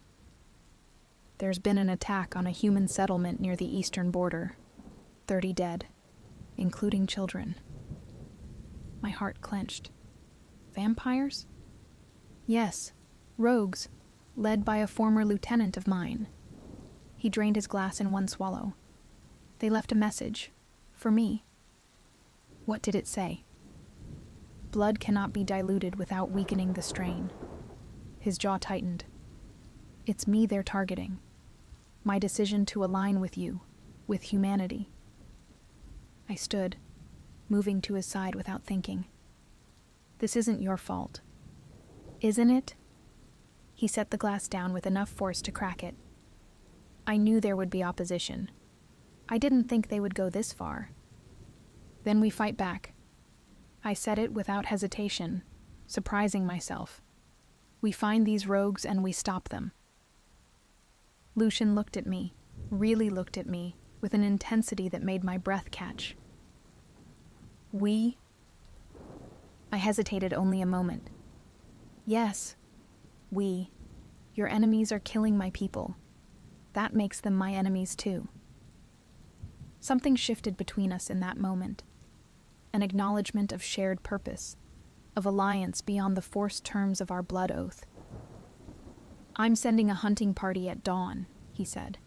"Elite warriors, trackers who can follow the rogue's trail. I want to go with them." He shook his head immediately. "Too dangerous." "I've been fighting vampires for 5 years," I reminded him. "I know their weaknesses better than your warriors do." "And if you get yourself killed, what happens to our alliance then?" His voice roughened. "What happens to—" He stopped abruptly. "To what?" I pressed. His eyes met mine, and the emotion in them floored me. "To us," he said simply. I didn't know how to respond to that, to the implication that there was an us beyond political necessity, to the way my heart raced at the thought. "I can take care of myself," I said instead. "I know you can." He reached out, his fingers brushing my cheek in the lightest of touches. "That doesn't mean you should have to." I leaned into his touch before I could stop myself. His skin was cool against mine, but not cold, never as cold as I had expected a vampire to be. "Let me do this," I said softly. Let me prove that our alliance can work both ways. He searched my face for a long moment, then nodded reluctantly. On one condition. What? I come with you. Dawn found us at the eastern gate of the fortress, a party of 10, 8 vampire warriors, Lucian, and myself. I wore battle gear again, not the finery of court, and the familiar weight of weapons at my hip and across my back centered me. The vampires regarded me with mixtures of curiosity, respect, and suspicion. I ignored them, focusing instead on the task ahead. Lucian gave the order to move out, and we set a punishing pace through the foothills, following the faint trail left by the rogue vampires. I kept up easily, my years with the resistance having hardened me to long treks and difficult terrain. By midday, we reached the site of the attack, a small farming community reduced to ash and blood. Bodies lay where they had fallen, some partially burned, others drained completely of blood. I knelt beside the smallest one, a child no older than 5, and felt the familiar rage rise within me. This was never sanctioned, Lucian said quietly, coming to stand beside me. This is not how we feed, not how we live. I looked up at him, searching his face for lies and finding only grief and anger that mirrored my own. Then why do your rogues do it? Power. The thrill of the kill. His hands clenched at his sides. Some vampires believe humans are nothing more than livestock. The council has outlawed such thinking, but laws are only as good as their enforcement, I finished for him. He nodded grimly. Come, the trail leads north. We buried the dead before continuing, a task the vampire warriors undertook without complaint to my surprise. One of them, a female with hair like spun gold, worked alongside me to dig the graves. You're not what I expected, she said, as we lowered a body into the earth. Neither are you, I replied. She offered a small smile. Mira, House Corvinus. Isolde. House. I hesitated, still uncomfortable claiming Lucian's name as my own. House Aramis, she finished for me. We know who you are, Oath Bride. The question is whether you know. I frowned. What do you mean? But Lucian called for us to move out before she could answer, and the moment was lost. We tracked the rogues into the mountains as night fell. Vampires saw perfectly in darkness, but I struggled to keep my footing on the treacherous slopes. Lucian stayed close, occasionally steadying me with a hand at my elbow or the small of my back. We're close, he murmured as we reached a narrow pass between 2 peaks. They're making for the old fortress beyond the ridge.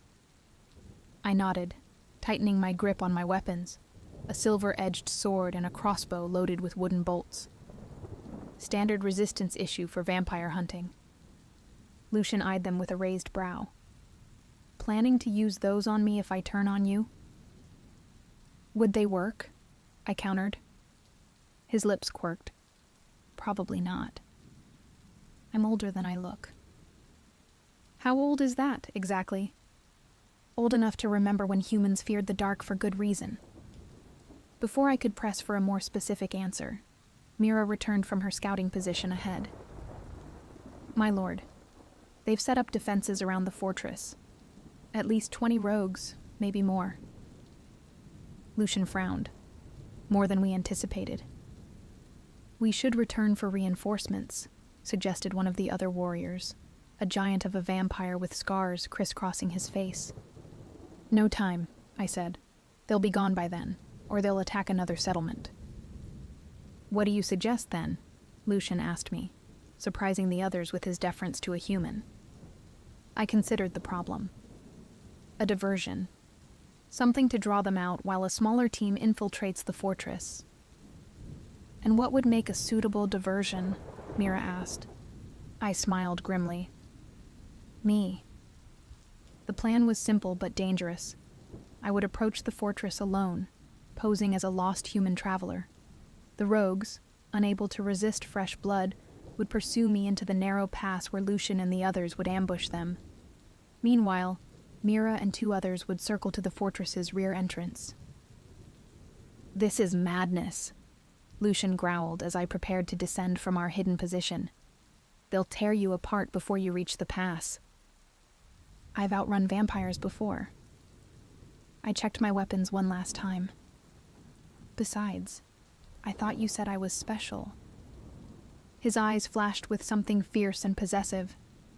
"You are, which is why I won't lose you to this foolish gambit." "You won't lose me." The words came more easily than I expected. "I promised to be your bride, remember? I keep my promises." Before he could argue further, I slipped away, making my way down the rocky slope toward the fortress looming in the moonlight. As I approached, I deliberately made noise, stumbling and cursing as if lost. It didn't take long before I spotted them, their shadows detaching from the fortress walls, moving with predatory grace. "Well, well," called a voice that raised the hair on my neck. "What have we here? A human, all alone in the mountains?" I whirled, feigning surprise and fear.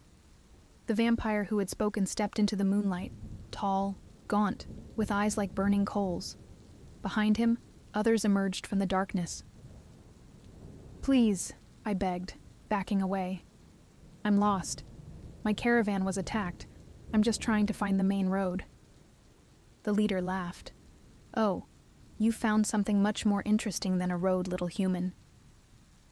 I turned and ran, not having to fake the surge of adrenaline that propelled me forward. Behind me, I heard their excited cries as they gave chase. The thrill of the hunt was already in their blood. The pass loomed ahead, dark and narrow. I pushed myself harder, feeling the presence of the vampires closing in. One leaped ahead of me, cutting off my escape, his fangs bared in a feral grin. "Going somewhere," he hissed. I skidded to a halt, drawing my sword. "As a matter of fact, yes." His expression shifted from triumph to confusion, and then to shock as an arrow sprouted from his chest, missing his heart, but sending him stumbling backward. Lucian and his warriors descended from the cliffs above, moving with lethal precision. The fight was brutal and chaotic, vampire against vampire, with me in the middle, my silver blade flashing in the moonlight as I fought alongside my former enemies. It should have felt wrong. It didn't. I lost track of Lucian in the melee, focusing on survival as 2 rogues cornered me against the cliff face. I dispatched one with a bolt through the eye, but the second knocked the crossbow from my hands and lunged for my throat. I ducked, bringing my sword up in an arc that would have severed a human's head, but only opened a deep gash across the vampire's chest. He howled in pain, staggering back before charging again. This time I wasn't fast enough. His weight slammed into me, driving me to the ground. Fangs snapped inches from my throat as I struggled to hold him off, the sword trapped between us. "Isolde." Lucian's voice cut through the chaos, desperate and enraged. The weight suddenly lifted as the vampire was torn away from me. Lucian stood over him, his eyes blazing with a cold fire I had never seen before. With one fluid motion, he drove a hand into the rogue's chest and ripped out his heart. "Are you hurt?" He was at my side in an instant, his hands checking for injuries, his voice rough with concern. "I'm fine," I gasped, allowing him to pull me to my feet. "The others?" "Dealing with the stragglers. Mira should be in the fortress by now." As if summoned by his words, Mira appeared at the mouth of the pass, her face grim. "My lord, you need to see this." The fortress's interior was a chamber of horrors. Humans hung in various stages of exsanguination, some still alive but barely. Other bodies lay discarded on the floor, drained completely. But it was the center of the chamber that drew our attention. There, on a throne of bones and iron, sat Lady Bathory, her red lips curved in a smile that chilled me to the core. "Lucien," she purred. "How thoughtful of you to join us. And you brought your pet. How sweet." Lucian pushed me behind him, his posture shifting to one of coiled tension. "Elizabeth, I should have known you were behind this." She laughed. "Behind it?" "I created it. This glorious return to our true nature." She gestured to the hanging humans. "We are predators, Lucian, not politicians, not peacekeepers. We are meant to rule through fear, not compromise." "You're insane," he said flatly. "The council will have your head for this." "The council is weak, just like you've become." Her eyes flicked to me with undisguised hatred. "Mixing your blood with hers, diluting our strength. You were meant to be the strongest of us, Lucian, the heir to the first house, and look what you've reduced yourself to, a human's lapdog." I stepped out from behind Lucian, my sword ready. He's twice the leader you'll ever be. Bathory's eyes widened, then narrowed with rage. "You dare speak to me, cattle?" "I dare a lot of things," I replied, moving to stand beside Lucian rather than behind him. "Including this." I lunged forward, my silver blade flashing toward her heart. She was fast, inhumanly so, but I had spent years learning to anticipate vampire movements. The blade sliced across her arm as she twisted away, drawing a hiss of pain. "Kill them!" she shrieked to her remaining followers. "Kill them all!" The battle erupted again, more desperate this time. Lucian fought at my back, our movements synchronized as if we had trained together for years. Where I was vulnerable, he defended. Where he left an opening, I covered. Lady Bathory circled us, waiting for her chance. When it came, a momentary separation as I dispatched a rogue and Lucian turned to help Mira. She struck. She moved too quickly for me to track, a blur of pale skin and crimson silk. One moment she was yards away. The next, her hand closed around my throat, lifting me off the ground. "I'm going to drain you dry," she whispered, her fangs extending. "And I'm going to make him watch." I clawed at her hands, struggled for air, for purchase, for anything that might free me. My vision darkened at the edges. "Elizabeth!" Lucian's voice cut through the fog descending over my mind. "Release her or die where you stand." Bathory laughed. "You won't kill me, Lucian. You don't have the—" Her words ended in a gurgle as a silver blade erupted from her chest. Not from Lucian, but from Mira, who stood behind her with grim satisfaction. "For the record," Mira said as Bathory crumpled to the ground, "he absolutely would have killed you." Lucian caught me as I fell, cradling me against his chest as I gasped for air. "Isolde, look at me. Stay with me." "Not going anywhere," I managed, my voice raw. "We had a deal." Relief flooded his features, followed by something deeper, more intense. Before I could identify it, he lowered his mouth to mine. The kiss was gentle, giving me every opportunity to pull away. I didn't. Instead, I wound my arms around his neck and pulled him closer, surrendering to the feelings I had been fighting for weeks. His lips were warm. How had I ever thought vampires would be cold? And they moved against mine with a tenderness that made my heart ache. When we finally broke apart, both breathing heavily, I saw the same wonder in his eyes that I felt in my soul. "I've wanted to do that since the moment you stood before the council and called them out on their hypocrisy," he murmured, his forehead resting against mine. I laughed shakily. "I've wanted to kill you since the moment you conquered my world. Funny how things change." "Do they?" He pulled back slightly, searching my face. "Have your feelings changed that much, Isolde? Can you truly stand beside a vampire, beside me, without hatred in your heart?" It was the question I had been asking myself for weeks. The answer came more easily than I expected. "I hated what I thought you were," I said quietly. "A monster who saw humans as nothing but food. But you're not that monster, are you?" He shook his head slowly. "No more than you're the bloodthirsty terrorist some of my kind believed you to be." Around us, the battle had ended. Mira and the others were freeing the surviving humans, their actions gentle and respectful. Vampires helping humans. Humans accepting that help without fear. A new beginning. Just as Lucian had promised. "What happens now?" I asked, still held in the circle of his arms. His eyes, those midnight blue eyes that had haunted my dreams, held mine steadily. "That depends on you. The blood oath binds us, but it doesn't dictate the nature of our bond. That choice is ours. And if I choose to make this real..." I pressed my palm against his chest, feeling the slow, steady beat of his heart. Not just political, not just strategic, but real. His hand covered mine. "Then I would be honored, Isolde Black, because I have chosen you already, in every way that matters."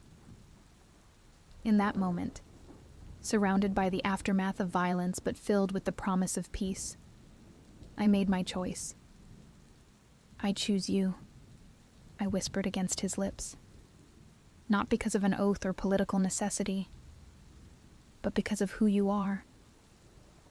His smile was radiant, transforming his features from merely beautiful to breathtaking. "And I choose you, Isolde, now and for all the centuries to come."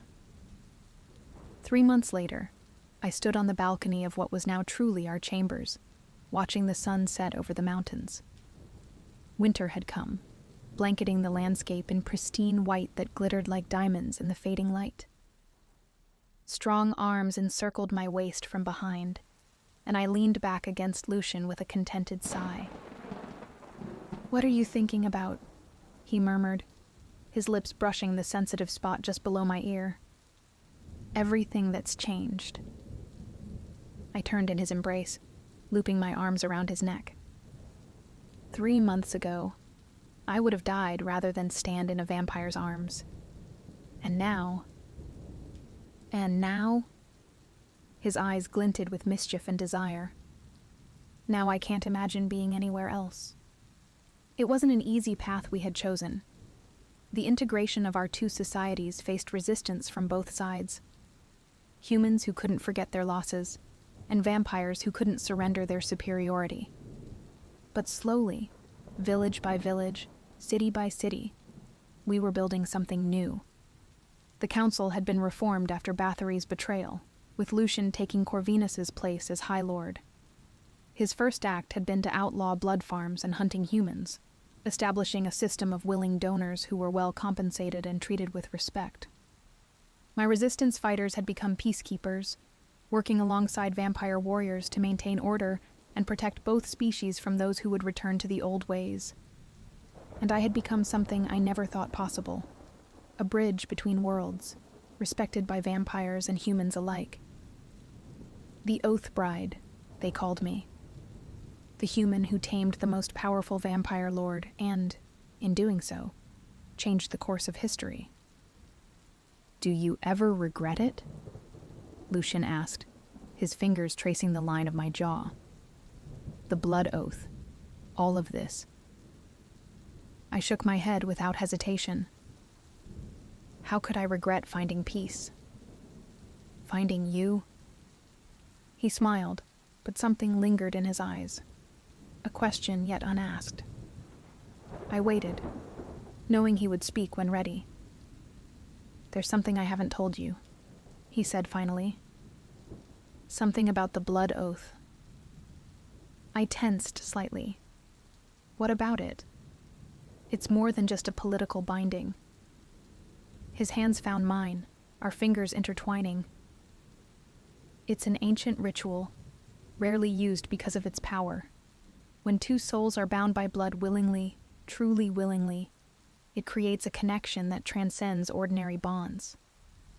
"What are you saying?"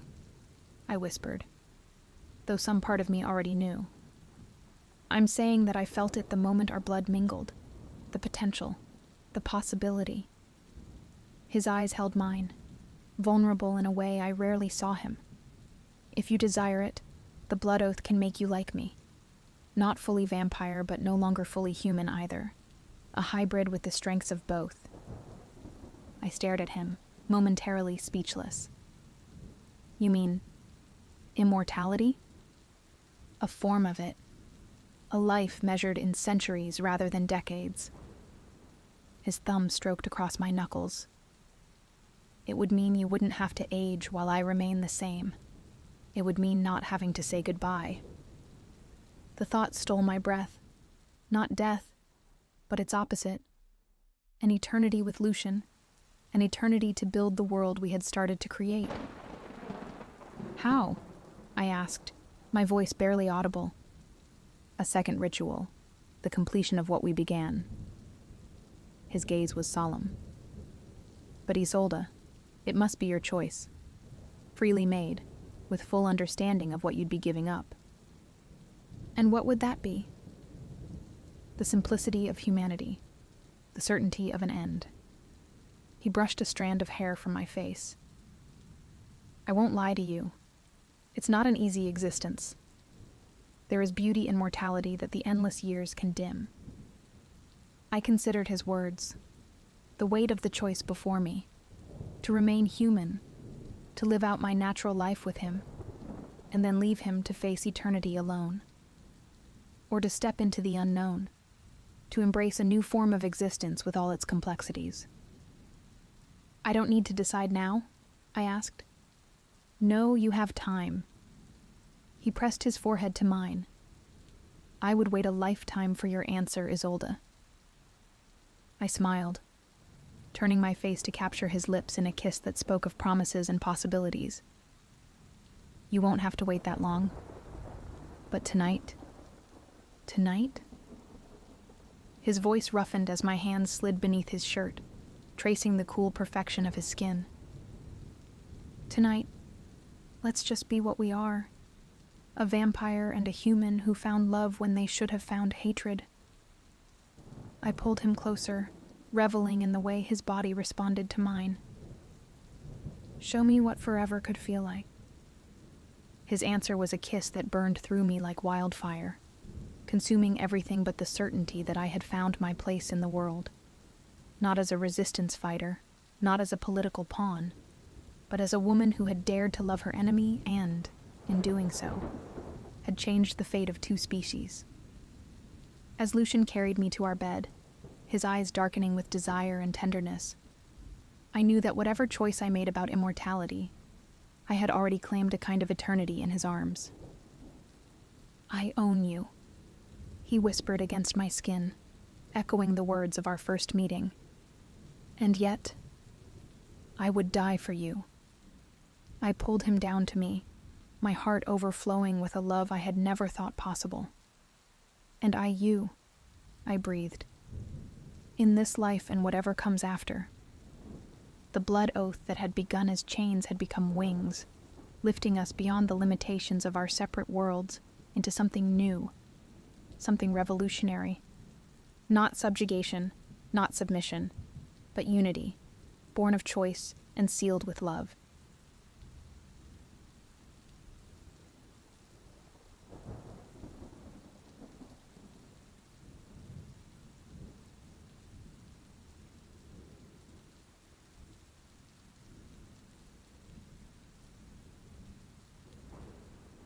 The waves whispered my secrets as I watched him from beneath their crystalline surface, the moonlight filtering through the water in ribbons of silver.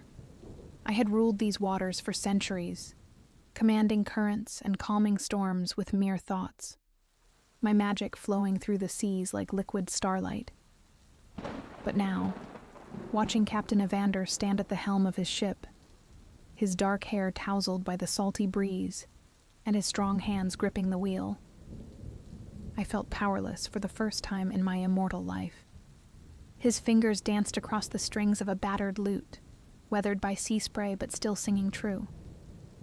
The melody pierced through the barrier between our worlds, each note resonating in my chest, as if he played upon my heartstrings instead. The song spoke of loss, of battles fought and comrades fallen, and I could taste the salt of unshed tears mixing with the eternal sea around me. I knew every note by heart, having watched him play it night after night as his ship crossed my waters, the music becoming as much a part of me as the tides themselves. My name is Cordelia, and I was, a sea sorceress, my domain stretching from the sun-dappled shallows to the darkest trenches where ancient creatures slumber. That changed the night I broke our most sacred law and saved him, though I would break 1,000 more laws just to see his smile again. The storm had come without warning, even to one as attuned to the ocean's moods as I. Lightning split the sky like silver serpents, and waves rose like mountains around his ship, their peaks crowned with angry foam. I watched in horror as a massive swell swept him overboard, his lute still clutched in his hands, his body small and vulnerable against the ocean's fury. Without hesitation, I surged forward, my powerful tail cutting through the churning waters, the scales gleaming with their own phosphorescent light.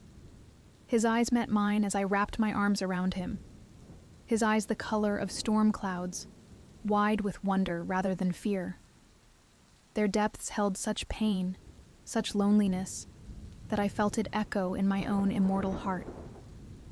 In that moment, as the storm raged around us, and his warmth seeped into my cold skin, I knew I would risk everything to see those eyes again, to understand the stories written in their stormy depths. The ancient temple of the banished ocean god lay in the deepest trench of my realm, where even the bravest of my kind feared to swim. Marble columns, green with age and draped in luminescent seaweed, rose from the darkness like the ribs of a long-dead leviathan. Strange, eyeless creatures darted through the shadows, drawn to the last remnants of the god's power. The god himself appeared as a swirling mass of darkness, his voice echoing through the water like distant thunder, making my bones vibrate with its power. "Your heart betrays you, little sorceress," he said, tendrils of shadow caressing my face like ice-cold silk. How amusing that one who has commanded the seas for so long now wishes to be bound by human flesh. Tell me, what makes this mortal worth such a price? I lifted my chin, meeting his gaze. 3 swirling vortexes of ancient power. Love makes fools of gods and mortals alike. Name your price. His laughter shook the temple foundations, sending centuries of accumulated sand swirling through the water. Your voice, for starters. Such a powerful thing. A sea witch's voice. And pain. Every step you take on land will feel like walking on broken glass dipped in lightning. You have 3 lunar cycles to win his love. If you fail, your soul is mine, and your waters will fall to chaos. Choose carefully, little witch. I nodded without hesitation, my heart thundering against my ribs. The transformation felt like being torn apart and stitched back together with burning thread, every scale ripped away, every gill sealed shut. My tail split into legs with a pain that would have made me scream if I still had a voice. Instead, I watched in silent agony as my voice dissolved into sea foam, carrying away centuries of spells and songs. The pain was excruciating, but nothing compared to the agony of my first steps on the beach near Evander's coastal kingdom, each footfall sending shocks of white-hot pain through my newly formed legs. A fisherman found me wrapped in seaweed and sailed me to the harbor, his weather-beaten face kind as he draped his rough wool cloak around my shoulders. Word of a mysterious woman discovered on the shore spread quickly through the port town, whispers following me like trailing seaweed as I was led through streets that smelled of salt fish and fresh bread, eventually reaching the castle where Evander served as the kingdom's naval commander. I will never forget the moment he first saw me on land. The morning sun caught the silver threads in his dark hair, and those storm-gray eyes widened with recognition.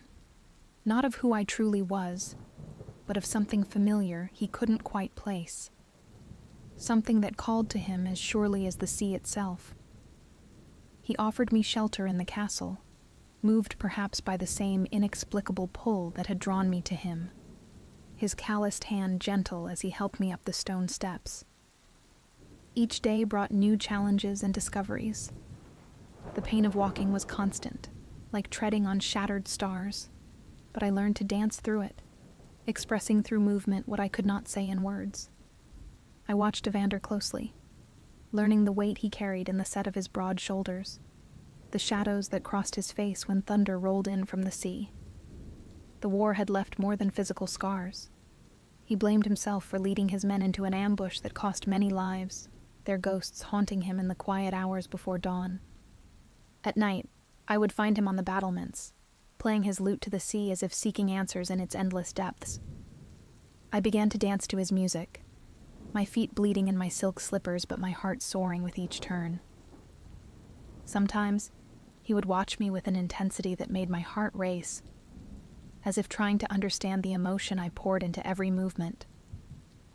His music would change then, becoming something softer, sweeter, a melody that spoke of hope rather than regret.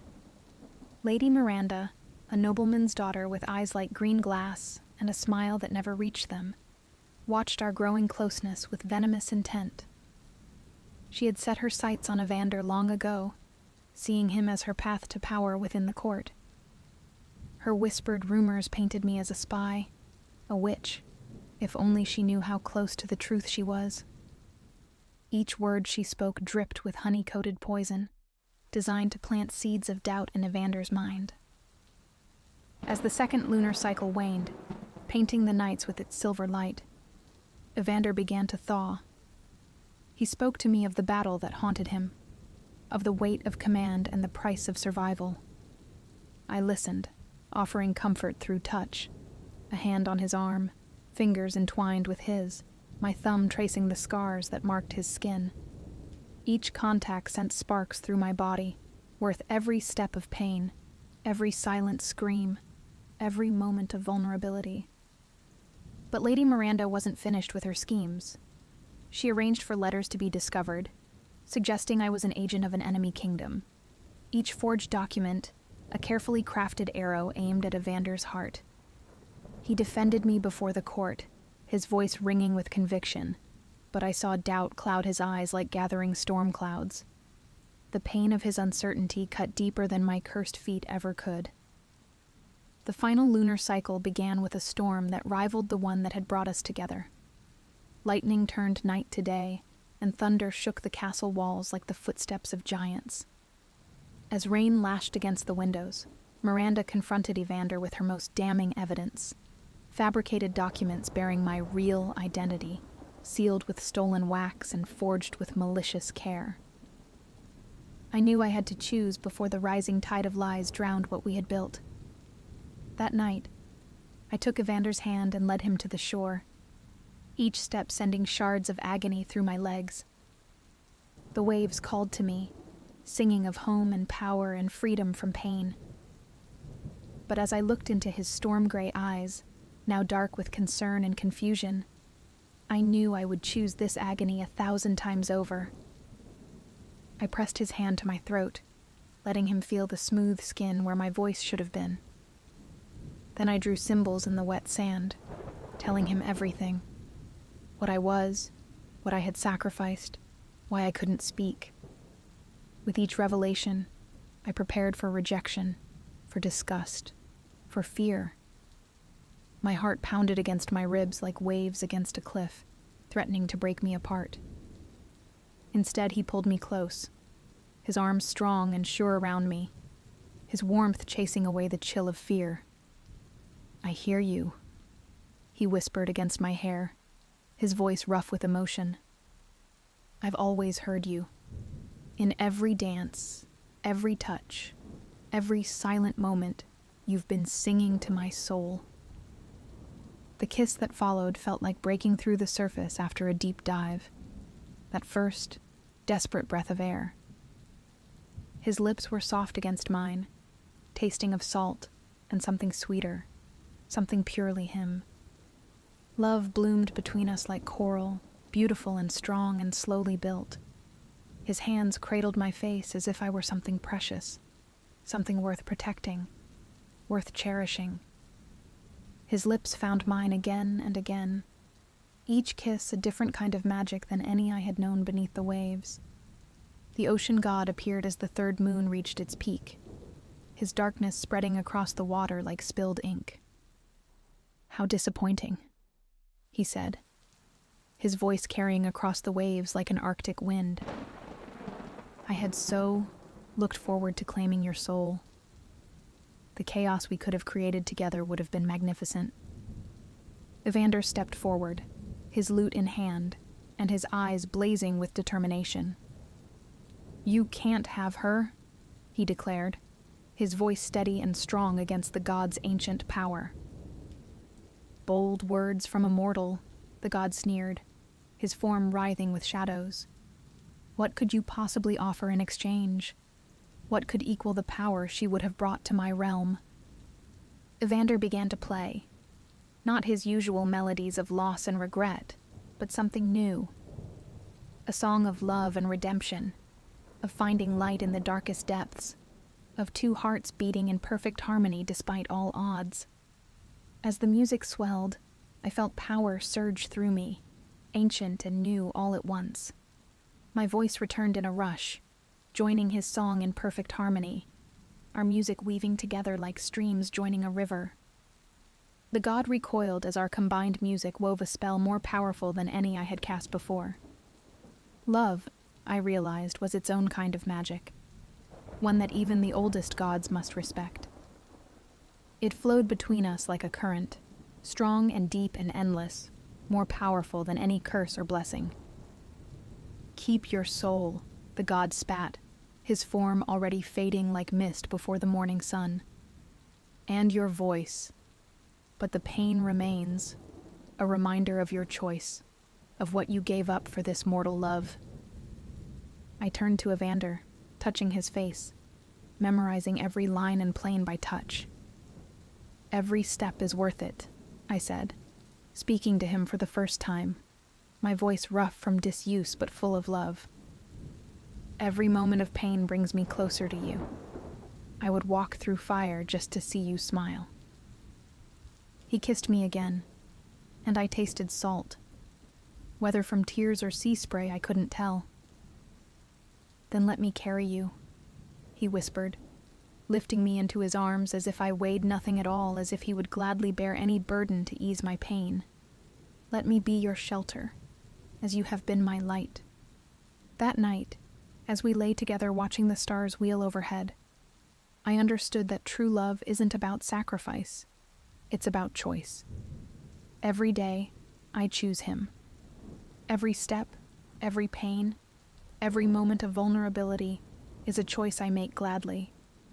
And every night, as he plays his lute and I sing our story to the waves, I know I always will. The sea still calls to me sometimes, its voice familiar and sweet, promising power and freedom from pain. But I have found a different kind of magic in Evander's arms, in the way he looks at me as if I'm something precious, in the gentle way he tends to my feet each night with hands that have known both battle and tenderness. We have built a life between two worlds, not quite of the sea, not fully of the land, but perfectly our own. And when the pain threatens to overwhelm me, when I doubt my choice to walk this path, Evander reminds me that love isn't measured in steps or words or grand gestures. It's measured in the small moments, his fingers entwined with mine as we watch the sunset, the soft brush of his lips against my temple when he thinks I'm sleeping, the way he still watches me dance as if seeing me for the first time. In these moments, I know that no magic could ever compare to the miracle of finding someone who sees your soul and loves you, not despite your sacrifices, but because of them. I may no longer command the tides, but I have found a different kind of power in loving him. It flows between us like an eternal current, strong and deep and endless. And that, more than any magic, more than any power or immortality or painless step, is worth every price I paid to find it. For in his arms I have found something even the ancient gods cannot grant. A love that transforms, heals, and makes every moment of pain bloom into something beautiful.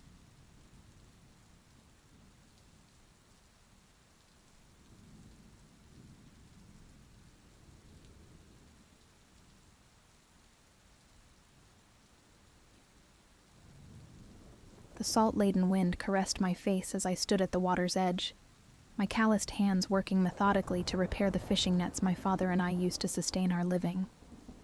The rhythm of the waves against the rocky Maine shoreline created a soothing melody that had been the soundtrack of my life for all my 23 years. I am Nico, son of fisherman James Littlesea, and grandson of Wabanaki elder Minato. Our family had lived on this coastline for generations, guardians of stories that most considered mere legends. While tourists flocked to our small coastal village for its picturesque views and fresh seafood, they remained blissfully unaware of the deeper connections my ancestors held with the sea. The sun dipped low on the horizon, painting the sky with strokes of amber and lavender. I paused my work, mesmerized by the way the fading light danced across the surface of the tide pools. That's when I first saw her. A figure emerged between the rocks, so gracefully it seemed as if the water itself had taken form. Flowing dark hair cascaded down her shoulders, and her skin. I couldn't be sure in the twilight, but it appeared to shimmer with an iridescent quality that caught what remained of the day's light. Our eyes met across the distance, and something ancient stirred within me. She disappeared beneath the water before I could process what I'd seen. I dropped the nets and rushed to the tide pools, my heart pounding against my ribs. The water revealed nothing but the usual sea life, hermit crabs scuttling about, anemones waving their tentacles in the gentle current. You saw something in the water. The voice wasn't a question, but a statement. I turned to find my grandfather standing behind me, his weather-beaten face creased with knowing. I don't know what I saw, I replied, uncertain if I should share the wild thoughts racing through my mind. Grandfather Minato nodded slowly. The Wabanaki have always known the sea holds more secrets than most people are willing to believe. Our ancestors spoke of beings who dwelled beneath the waves, with whom they once shared a profound connection. That night, sleep eluded me. The image of the woman in the tide pools haunted my dreams when I did drift off. I woke before dawn and found myself drawn back to the shore, as if pulled by an invisible thread. The morning mist hung thick over the water as I made my way to the same spot. I sat on a large, flat stone and waited, though for what, I wasn't entirely sure. Hours passed. The sun climbed higher, burning away the mist. Tourists began to populate the beach further down the shore. I was about to leave when the water before me rippled. She emerged slowly, cautiously, revealing herself inch by inch. First, her face, delicate features framed by that same dark hair, now slick against her head. Her eyes were the deepest blue I'd ever seen, like the ocean during a storm. Then her shoulders, bare and glistening. She didn't come fully out of the water, but stayed partially submerged. "You came back," she said, her voice melodic and unlike any I'd heard before. "So did you," I managed to reply, my mouth suddenly dry. She smiled, and it was like watching the sun break through clouds. "I'm Melly." "Nico," I offered. "I know who you are, Nico Littlesea. I've watched you for some time."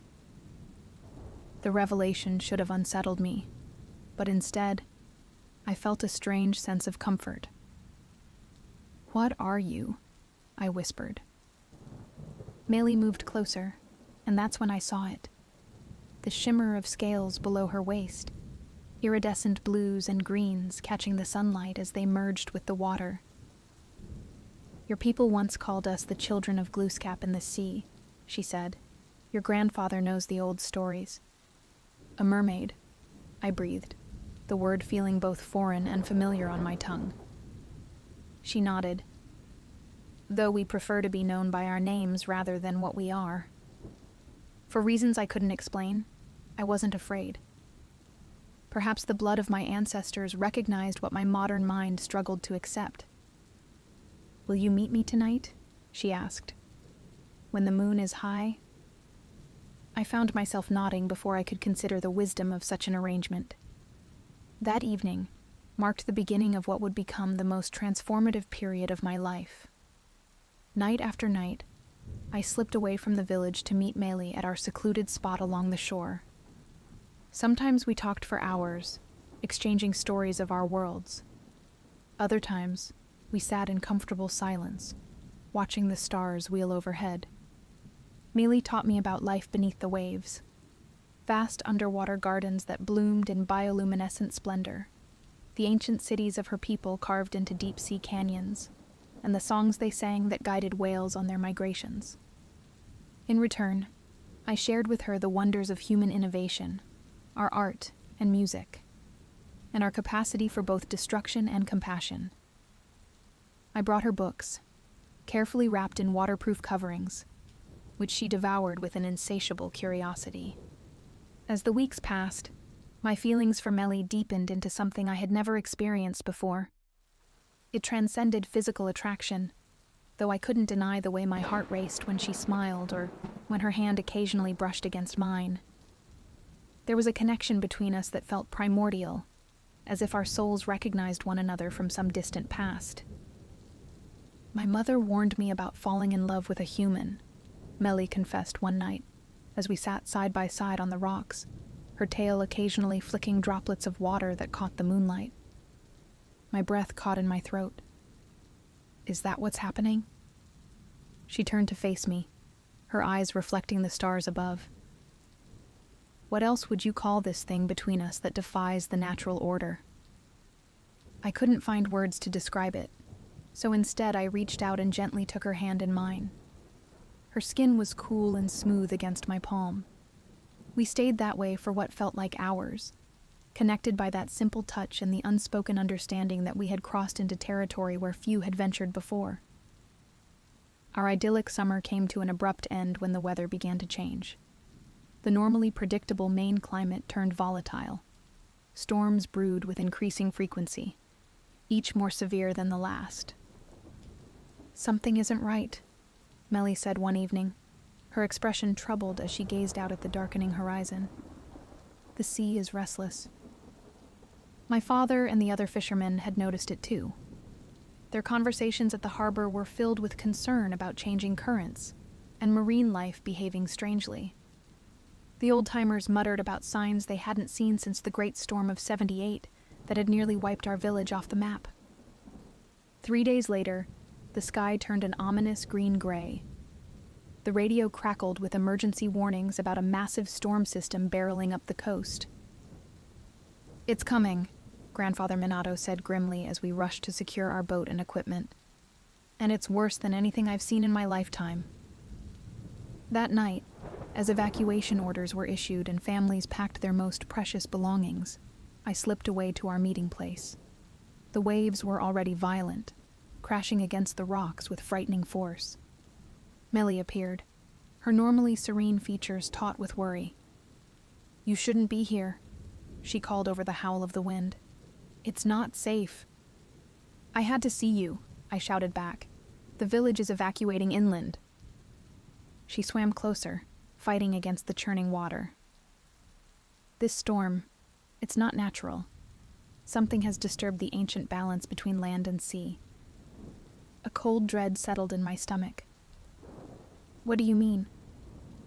"There are powers in the deep that have slumbered for centuries," she explained. "Human activities, the drilling, the pollution, have awakened them. They're angry, Nico." Lightning split the sky, illuminating her face in harsh white light. In that moment, she looked both terrifyingly otherworldly and achingly vulnerable. "Can you stop it?" I asked desperately. She shook her head. "Not alone, but I can help guide your people to safety." Before I could protest, she reached up and pulled something from around her neck, a small shell on a cord of woven seaweed. Take this. It will allow me to find you, no matter where you go. I slipped it over my head, feeling its strange warmth against my skin. What are you going to do? Gather allies, she replied enigmatically. Now go, warn your village. The evacuation routes they've planned won't be safe. The inland rivers will flood. You must lead them to higher ground, to the old Wabanaki trails your grandfather knows. I hesitated, torn between my duty to my community and my fear for her safety. Go, she insisted, giving me a gentle push toward shore. I'll find you when it's over. The following hours passed in a blur of frantic activity. Convincing my father and the village council to alter their evacuation plans wasn't easy, but Grandfather Minato's support lent credibility to my seemingly wild claims about the coming flood paths. As we led the villagers up into the foothills along ancient trails that hadn't been used in generations, I kept glancing back at the ocean. The storm had intensified, transforming the once welcoming sea into a monstrous force that devoured the coastline. Then I saw them, shapes moving through the water, coordinated and purposeful. Dolphins herded struggling fishing boats to safer channels. Seals guided stranded beachgoers to higher ground. And occasionally, I caught glimpses of forms that were undeniably human from the waist up, directing this symphony of rescue. The children of Glooskap, Grandfather Minato murmured beside me, his eyes wide with wonder. The stories were true. For 3 days, the storm raged with apocalyptic fury. We watched from our mountain refuge, as our village was partly swallowed by the sea. Yet miraculously, not a single life was lost, neither human nor animal. When the waters finally receded and we were able to return to assess the damage, I immediately made my way to our meeting place. The landscape had been dramatically altered. Familiar rocks had been swept away, new ones deposited in their place. I waited all day, but Meili didn't come. Night fell, and still, I waited, clutching the shell pendant she had given me. As the moon rose, casting silver light across the transformed shoreline, I began to lose hope. In desperation, I waded into the tide pools, calling her name. My foot struck something hard in the sand. Reaching down through the shallow water, my fingers closed around a smooth, round object. I lifted it out of the water, a pearl unlike any I had ever seen. It was large, perfectly round, and seemed to contain all the colors of the sea within its depths. As I held it in my palm, a warm sensation spread up my arm and through my body. The shell pendant around my neck grew hot, and I heard Meili's voice as clearly as if she stood beside me. The ocean will always remember you, just as I will. Understanding dawned with both joy and sorrow. The pearl was her gift to me, a piece of her world that I could keep in mine. But it was also her goodbye. I learned later from Grandfather Minato that according to the old stories, merfolk could only interact with the human world for limited periods before they had to return to the deep. Their help during the storm had depleted their ability to cross between realms. It might be generations before they could return. Years have passed since that summer. Our village was rebuilt, stronger, and with a renewed respect for the sea that both gives and takes. I became the keeper of the stories, teaching the young ones about our connection to the ocean and its mysterious inhabitants. Some nights, when the moon is full and the tide is high, I return to our meeting place with the pearl in my hand. I tell myself it's to honor her memory, but in my heart, I hold on to the hope that someday she might return. And sometimes, when the wind is just right, I swear I can hear fragments of the song floating across the water, a melody both foreign and familiar that speaks of love that transcends the boundaries between land and sea. Meili taught me the most important lesson of all, that love, in its purest form, can bridge even the deepest divides. And in that knowledge, I find a sense of peace as vast and eternal as the ocean itself. As I stand here now, watching the waves caress the shore, I understand that some gifts are meant to transform us rather than simply belong to us. Melly's gift wasn't just the pearl I still carry. It was the awakening of my heart to possibilities beyond the visible world. And so I wait, patient as the tide, knowing that love, like the sea, follows cycles beyond our understanding. Until then, I cherish the pearl, the stories, and the memory of iridescent skin shimmering in the moonlight. For the ocean remembers, and so do I. 5 winters had passed since the great storm. The village had rebuilt itself, stronger than before, with new structures designed to withstand the sea's fury. As the appointed keeper of stories, I divided my time between helping my father with the fishing business and teaching the village children about our connection to the ocean. The pearl Melly had never left my possession. Some days, I wore it on a cord around my neck, hidden beneath my clothes where it rested cool against my skin. On other days, when I needed to feel closer to her, I kept it in my pocket, my fingers absently tracing its perfect roundness as I went about my daily tasks. Tonight marked the 5th anniversary of the storm. The moon hung full and heavy over the water, casting a silvery path across the waves that seemed to beckon me forward. I made my way down to our meeting place, the rocky outcropping now weathered differently by the storm, but still recognizable to those who knew where to look. I sat on the largest boulder, the pearl cupped in my palm, glowing with an inner light that seemed to intensify near the water. The tide pools around me reflected the moonlight, their surfaces occasionally disturbed by the movement of tiny creatures going about their nightly business. "I still miss you," I whispered to the sea, my words carried away by the salt-laden breeze. The water before me rippled slightly, though there was no wind to disturb it. I leaned forward, my heart quickening as I had so many times before, when I thought I'd glimpsed something in the waves. Usually, it turned out to be nothing more than wishful thinking, a trick of light on water. But tonight was different.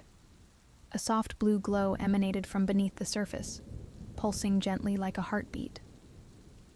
The pearl in my hand grew warm, vibrating with an energy that traveled up my arm and spread throughout my body. Melly?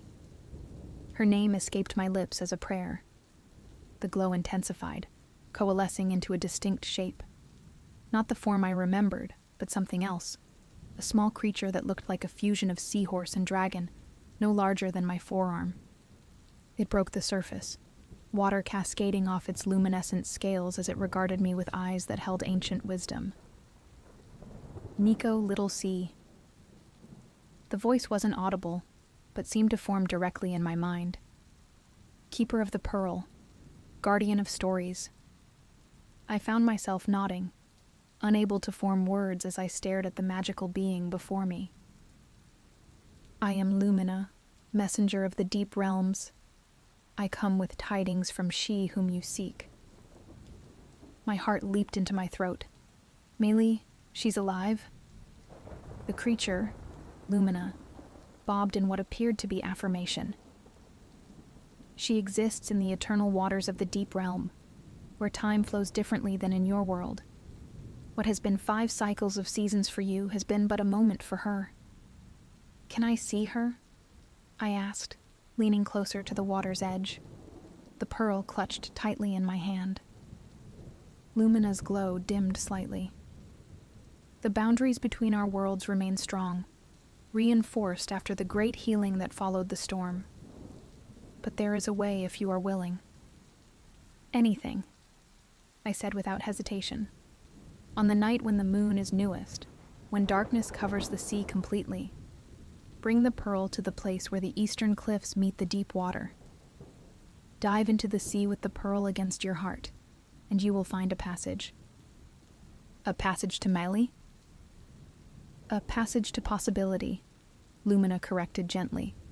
"The rest depends on forces beyond my knowledge. But know this, she remembers as you do. The bond you share transcends the barriers between land and sea. Before I could ask more questions, Lumina dove beneath the surface, the blue glow fading until only the regular moonlight remained dancing on the waves. I sat motionless for several minutes, wondering if I had imagined the entire encounter. But the pearl in my hand still hummed with energy, and my heart beat with a renewed purpose I hadn't felt in years. The new moon was 3 weeks away. I spent the intervening time preparing, though for what exactly I wasn't sure. I studied my grandfather's ancient maps of the coastline, identifying the eastern cliffs Lumina had mentioned. The location was remote, accessible only by a treacherous path that wound down from the highlands or by boat around the jutting peninsula. "You seem different lately," my father remarked one evening as we mended nets together on the dock. "More like your old self." I hadn't realized how much I had changed in the years since losing Melly, how much of myself I had tucked away like a precious object, too fragile for daily use. "I feel different," I admitted. "Like I'm waking up from a long sleep." My father nodded, his weathered hands never pausing in their work. "Your grandfather would say that's the call of the ancestors. When they have something important to show us, they wake our sleeping spirits." If only he knew how literal that call had been. I visited Grandfather Minato's grave on the hillside overlooking the sea. Since his passing 2 winters ago, I often came here seeking guidance, imagining what wisdom he might offer for my current dilemmas. "I don't know what awaits me," I said to the wind that rustled through the sweet grass surrounding his stone marker. "But I have to go. She's part of me now, in a way I can't explain." The wind seemed to whisper back, carrying the scent of salt and something else, something ancient and knowing that reminded me of the stories he used to tell by the firelight. The night of the new moon arrived with surprising swiftness. I told my father I was taking our smaller boat to check some traps in the southern bay, a half-truth that sat uncomfortably in my stomach. But how could I explain where I was going, what I was hoping to find? The night was velvet dark as I navigated around the peninsula, guided only by stars and my intimate knowledge of the coastline. The eastern cliffs loomed like sentinels against the night sky, their faces black and formidable in the absence of moonlight. I anchored the boat in a small cove and stripped down to my swimming shorts.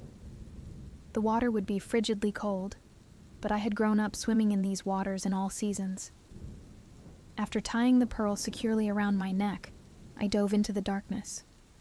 The shock of cold momentarily robbed me of breath, but I forced myself to swim deeper, following the cliff face down to where it met the seafloor.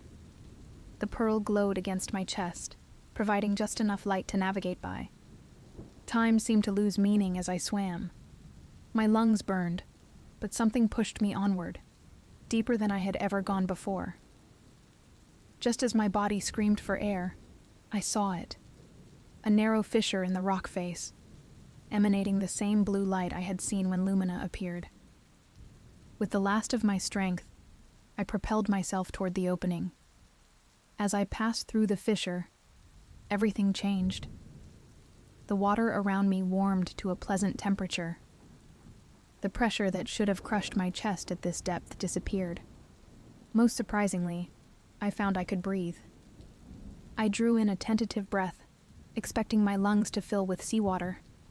Instead, they filled with something that felt like air, but denser, richer, carrying scents of exotic plants and minerals I couldn't identify. I floated in wonder, attempting to comprehend what was happening to me. The narrow fissure opened into a vast underwater cavern, illuminated by bioluminescent algae that clung to the walls and ceiling.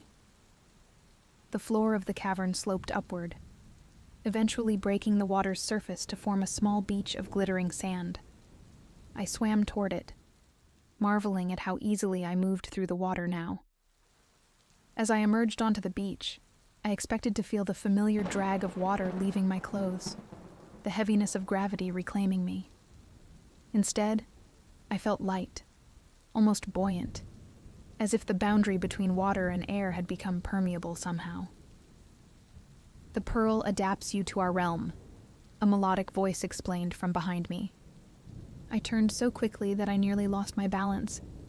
There she stood in the shallows, exactly as I remembered, yet somehow more vibrant, more real than the image I had carried in my heart for 5 long years. Her dark hair flowed around her shoulders, adorned with small shells and crystals that caught the blue light. Her eyes, deep as the ocean during a storm, regarded me with a mixture of joy and caution. "Melly," I breathed, afraid that speaking too loudly might shatter this dream. She smiled, and just like before, it was like watching the sun break through clouds. "You came?" "I told you I would find you," I said, taking a step toward her, then hesitating. "If you wanted to be found." She moved closer, and I saw that instead of the tail I remembered, she had legs that carried her gracefully through the shallow water. My confusion must have shown on my face. "We can adapt our form," she explained, glancing down at herself.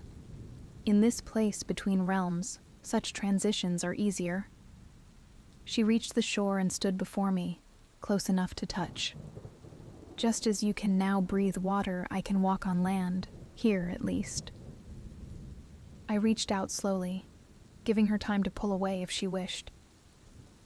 When my fingers finally made contact with her cheek, the sensation was electric. Her skin was cool and smooth, just as I remembered. But there was also a subtle current that passed between us, as if our very atoms recognized one another. "I've missed you," I said simply, unable to articulate the depth of longing that had filled my days since we parted. "And I you," she replied, leaning slightly into my touch. Time passes differently in the deep realm, but the feeling of absence is the same. She took my hand and led me away from the shore, deeper into the cavern. As we walked, the bioluminescent light followed us, illuminating our path. The cavern opened into a series of connected chambers, each more beautiful than the last. Living sculptures of coral grew from the floors and walls, their forms suggesting towers and arches that reminded me of ancient cities half-remembered from dreams. "Welcome to Luminara," Melly said, her voice filled with pride.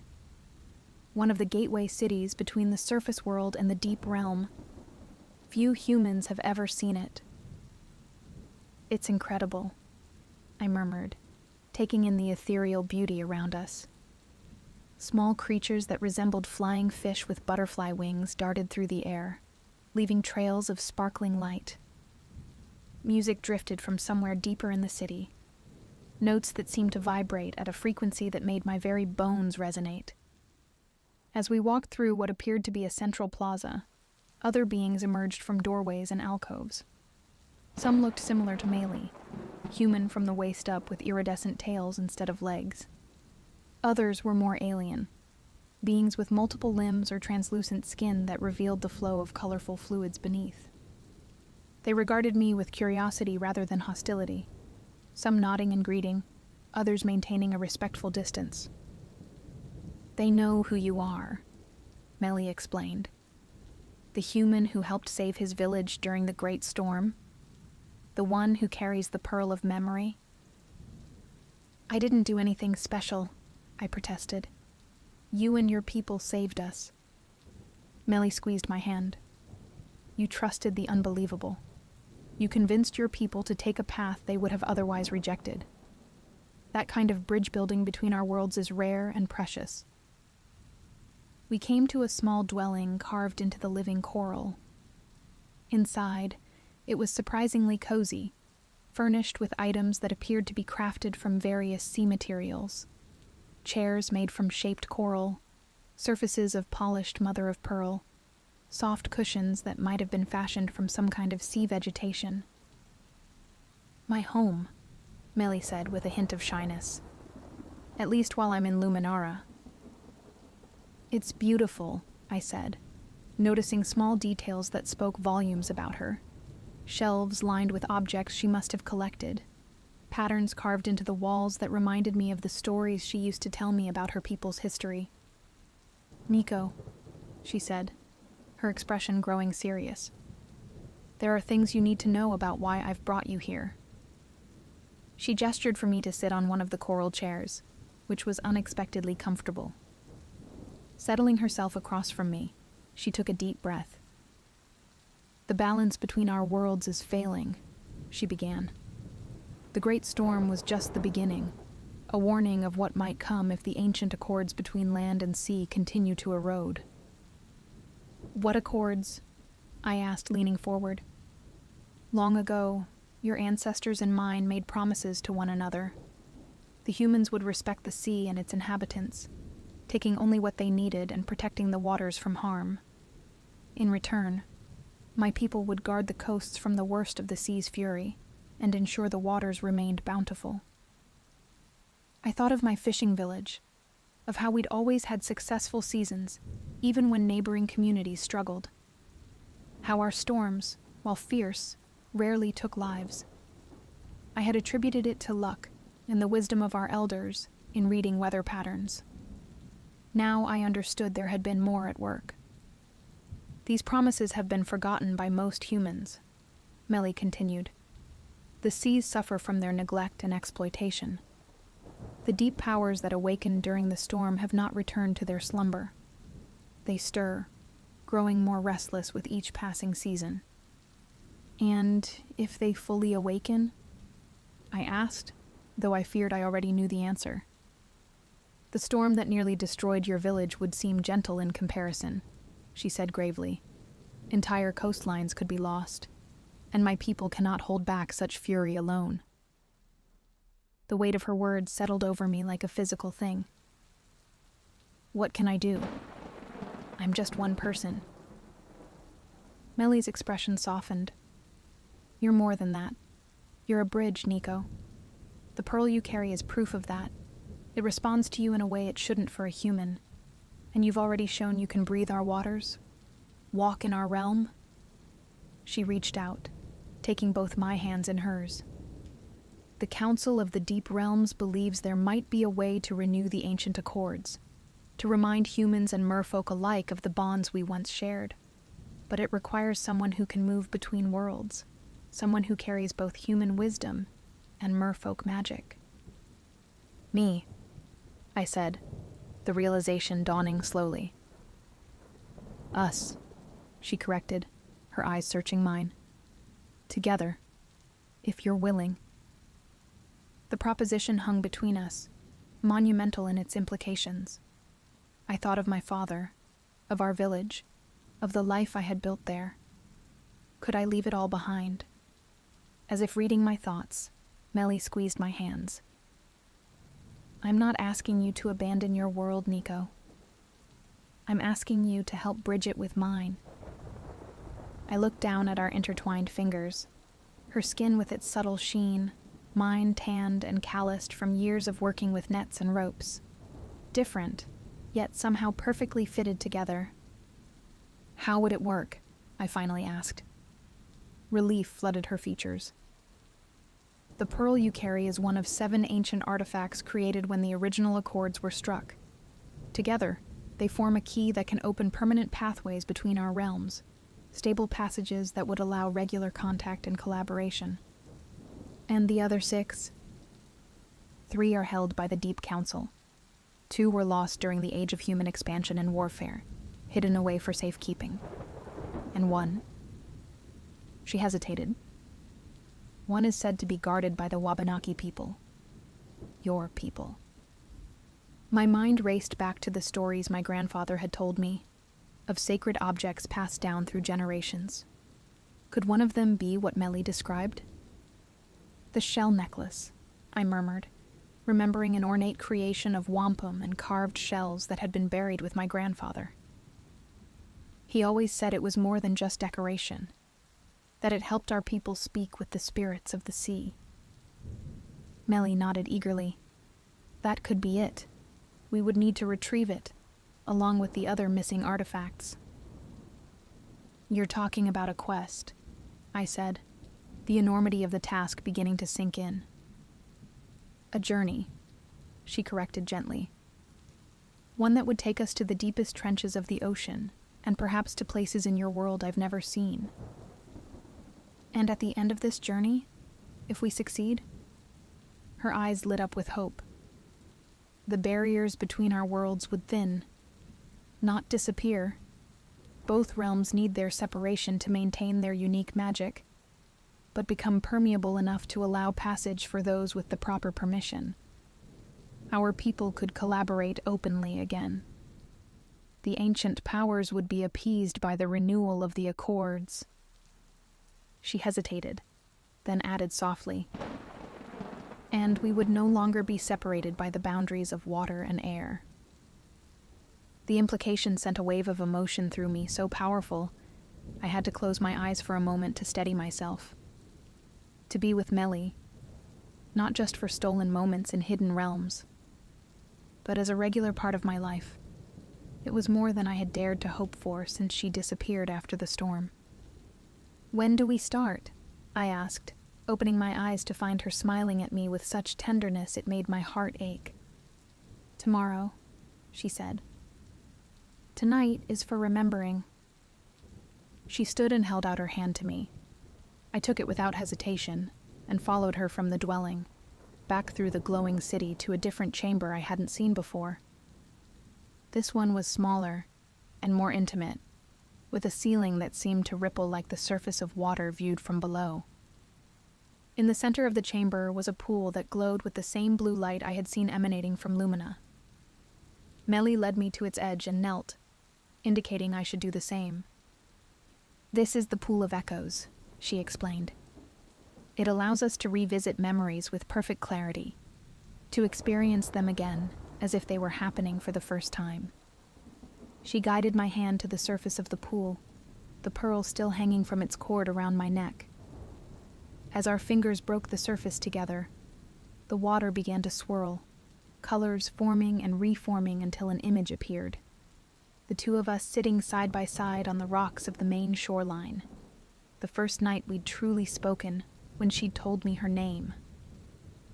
The memory was so vivid I could feel the cool night air on my skin, smell the salt of the sea, and hear the exact cadence of our conversation.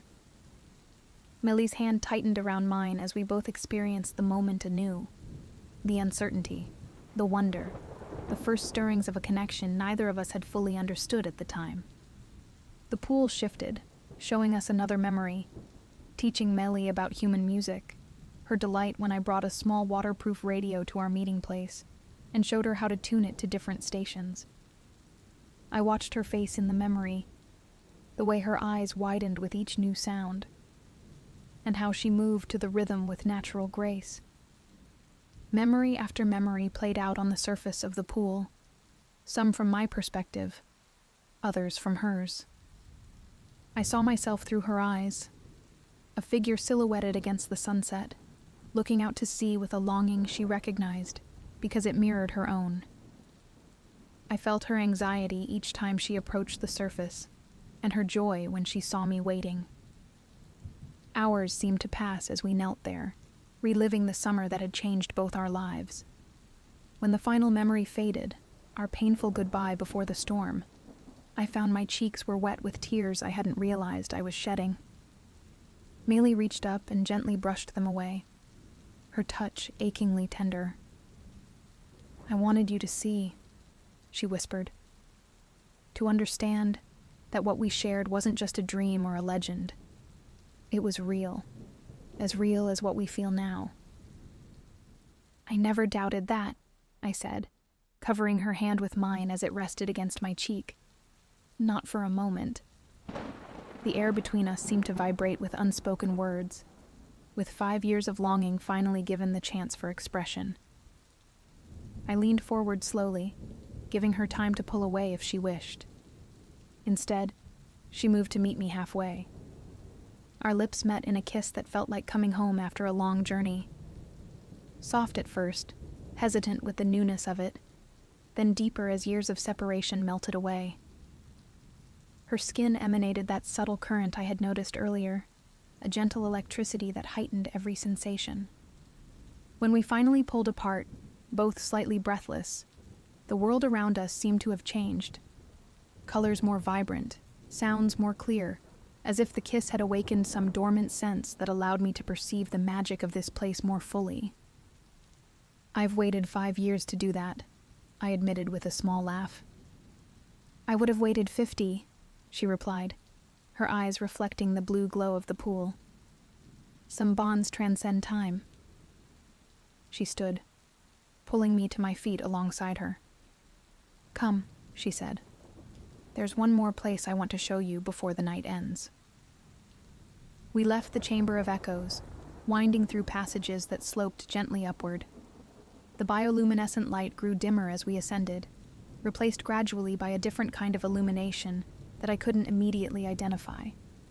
Finally, we emerged into a chamber unlike any of the others. The ceiling was transparent, revealing the night ocean above us, mysteriously illuminated despite the absence of moonlight.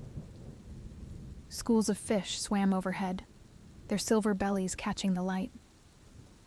Occasionally, larger shapes moved through the water, the graceful forms of manta rays, the sleek bodies of dolphins. But most breathtaking of all was the view of stars, visible through the water, with a clarity I had never experienced from the land. They seemed closer somehow, their light undistorted by the atmosphere, pulsing with colors my human eyes had never detected before. "The celestial chamber," Melly said softly. "One of the few places where the 3 realms meet: sea, land, and sky."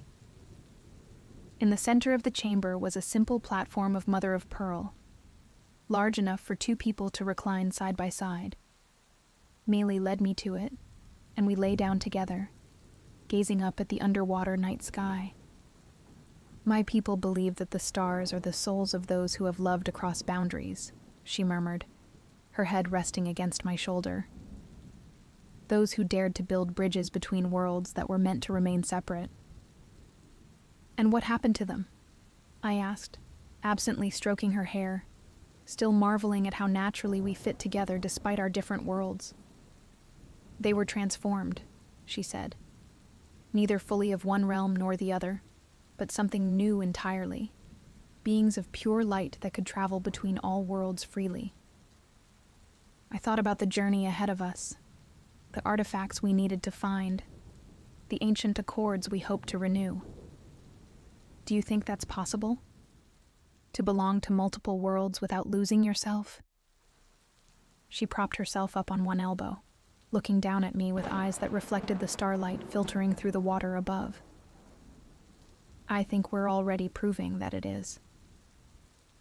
As she lowered her lips to mine once more, I felt the truth of her words resonating through me. In this moment, suspended between ocean and sky, between human and merfolk, I was more fully myself than I had ever been before. Tomorrow would bring challenges, dangers, and the beginning of a quest with no guaranteed outcome. But tonight, beneath an ocean of stars, I found perfect peace in the knowledge that whatever awaited us, we would face it together. 2 beings from different worlds who had somehow created a world of their own in the space between. The pearl against my chest pulsed warmly, as if affirming this realization. And as Melly curled against me, her breath soft against my neck, I knew with absolute certainty that I had found my true home. Not in the fishing village where I was born, not in the magical underwater city of Luminara, but here, in the arms of the woman who had taught me that love could indeed bridge the deepest divides. Dawn arrived differently in the underwater realm, not with the dramatic appearance of the sun, but with a gradual brightening of the water above us, schools of fish changing their swimming patterns as they welcomed the new day. I woke to find Melly already alert, watching me with a gentle smile. We had stayed in the celestial chamber all night, talking for hours before finally drifting to sleep in one another's arms. "Did you rest well?" she asked, brushing a strand of hair from my forehead. "Better than I have in 5 years," I replied honestly. She leaned down to place a quick kiss on my lips before rising gracefully to her feet. "We should prepare." The council will be waiting for us. As we made our way back through the chambers of Luminara, I noticed subtle changes in the city. The bioluminescent lights pulsed with more energy, and more of the mere people were visible, going about what appeared to be their daily activities. Some nodded respectfully as we passed. Others watched with undisguised curiosity. They're not used to seeing humans here, Meili explained, noticing my awareness of their attention. Especially not humans who can breathe water and move so comfortably in our realm. Am I the first? I asked, wondering how many others might have made this journey before me. The first in several generations, she replied. There have been others throughout history, usually those with mixed heritage, descendants of rare unions between our peoples. The implication hung between us, unspoken but acknowledged in the slight flush that colored her cheeks. I squeezed her hand reassuringly, silently communicating that I understood the significance of what she was sharing. We entered a vast chamber that appeared to be carved from a single enormous piece of abalone shell, its walls shimmering with iridescent blues and greens.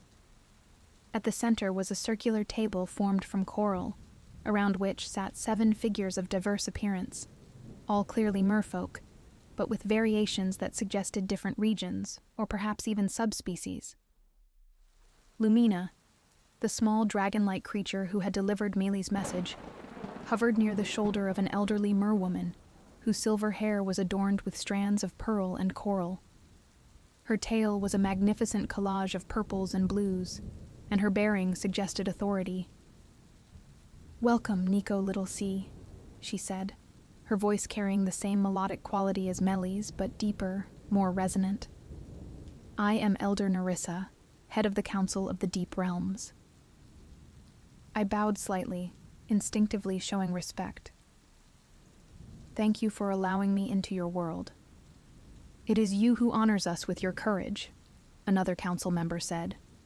A merman with features that reminded me of Pacific Islanders, his powerful tail a constellation of golden scales. Few surface dwellers would dare such a journey.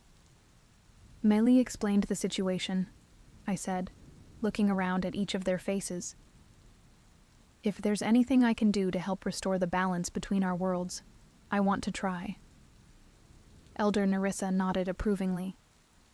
"The human speaks with sincerity," she said to the others, before returning her attention to me. "The task before you is not simple, Nico Little Sea. The 7 artifacts must be gathered and brought to the Temple of Convergence during the celestial alignment that occurs once every 50 years. This alignment is 6 weeks from now." 6 weeks to find 4 missing artifacts, I repeated, the timeline sinking in. And we don't know exactly where they are. "We have clues," offered a younger council member, a merman with striking violet eyes and a scientific demeanor. He gestured to a series of glowing symbols that appeared in the water above the table. "The artifacts leave traces of their distinctive energy in the currents. We have narrowed down the general locations." The symbols resolved into a map, part ocean chart, part land mass. Different areas glowed with varying intensities. "One lies in waters near your homeland," Elder Nerissa explained, indicating the coast of Maine. "The shell necklace you mentioned, if it is indeed what we seek. Another appears to be somewhere in these waters." She pointed to an area in the South Pacific. "The third signature is faint but detectable in the Mediterranean Sea," continued the violet-eyed merman. "And the fourth—" He hesitated, exchanging glances with Elder Nerissa. "The fourth presents our greatest challenge," she continued. "It appears to be in the possession of those who would use its power for their own gain." "Humans?" I asked, though something in her tone suggested otherwise. "The abyssal ones," Meili said softly beside me. "Merfolk who rejected the ancient accords, who believe that humans should be driven from the coasts entirely and the seas reclaimed by our kind alone."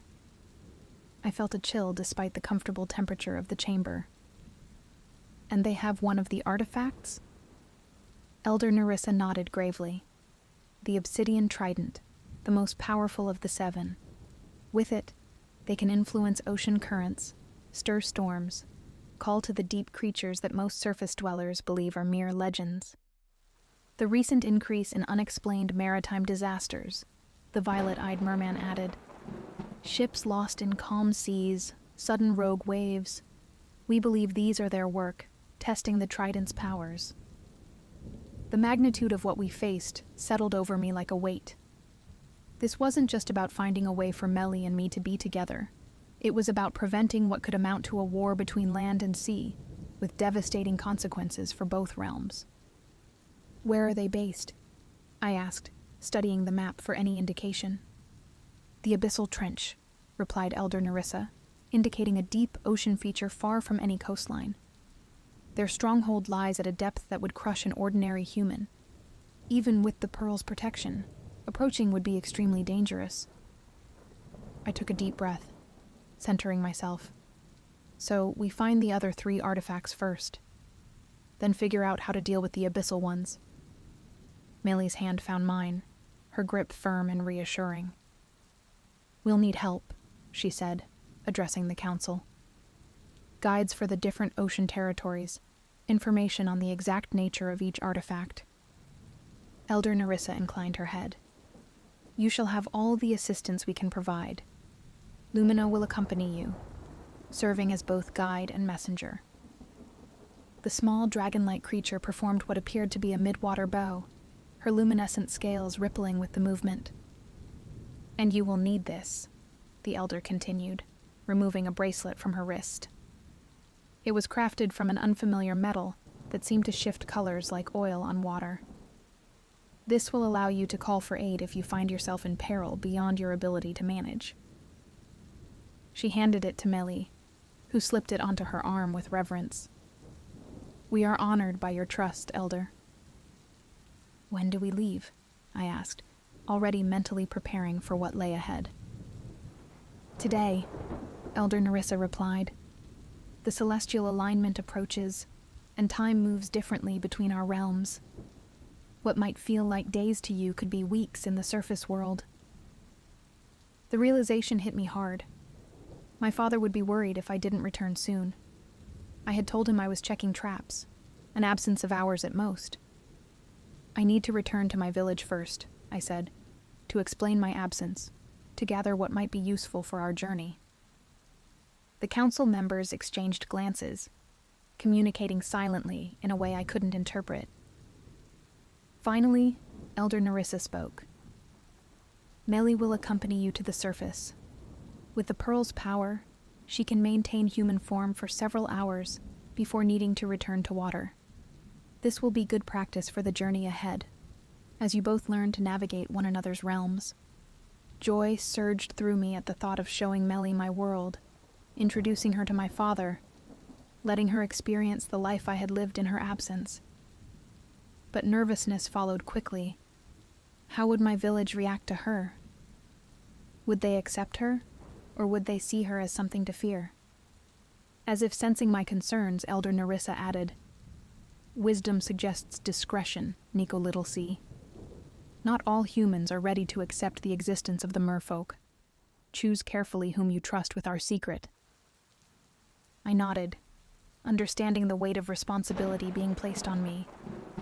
I'll be careful. The meeting concluded with formal blessings from each council member, and rituals of protection spoken in a language I didn't understand, but somehow felt resonating within me. The pearl around my neck grew warm with each blessing, absorbing the magic being bestowed. As we left the council chamber, Melly led me to what appeared to be a preparation area, where various items were being gathered for our journey. Waterproof bags containing tools and maps, containers of what she described as concentrated nutrients that would sustain us through long underwater passages. Are you afraid? She asked quietly as we watched the preparations. I considered the question honestly.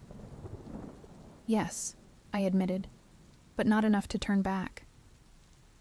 She smiled, her eyes reflecting the same determination I felt. That's why the Pearl chose you. True courage isn't the absence of fear. It's the willingness to move forward despite it.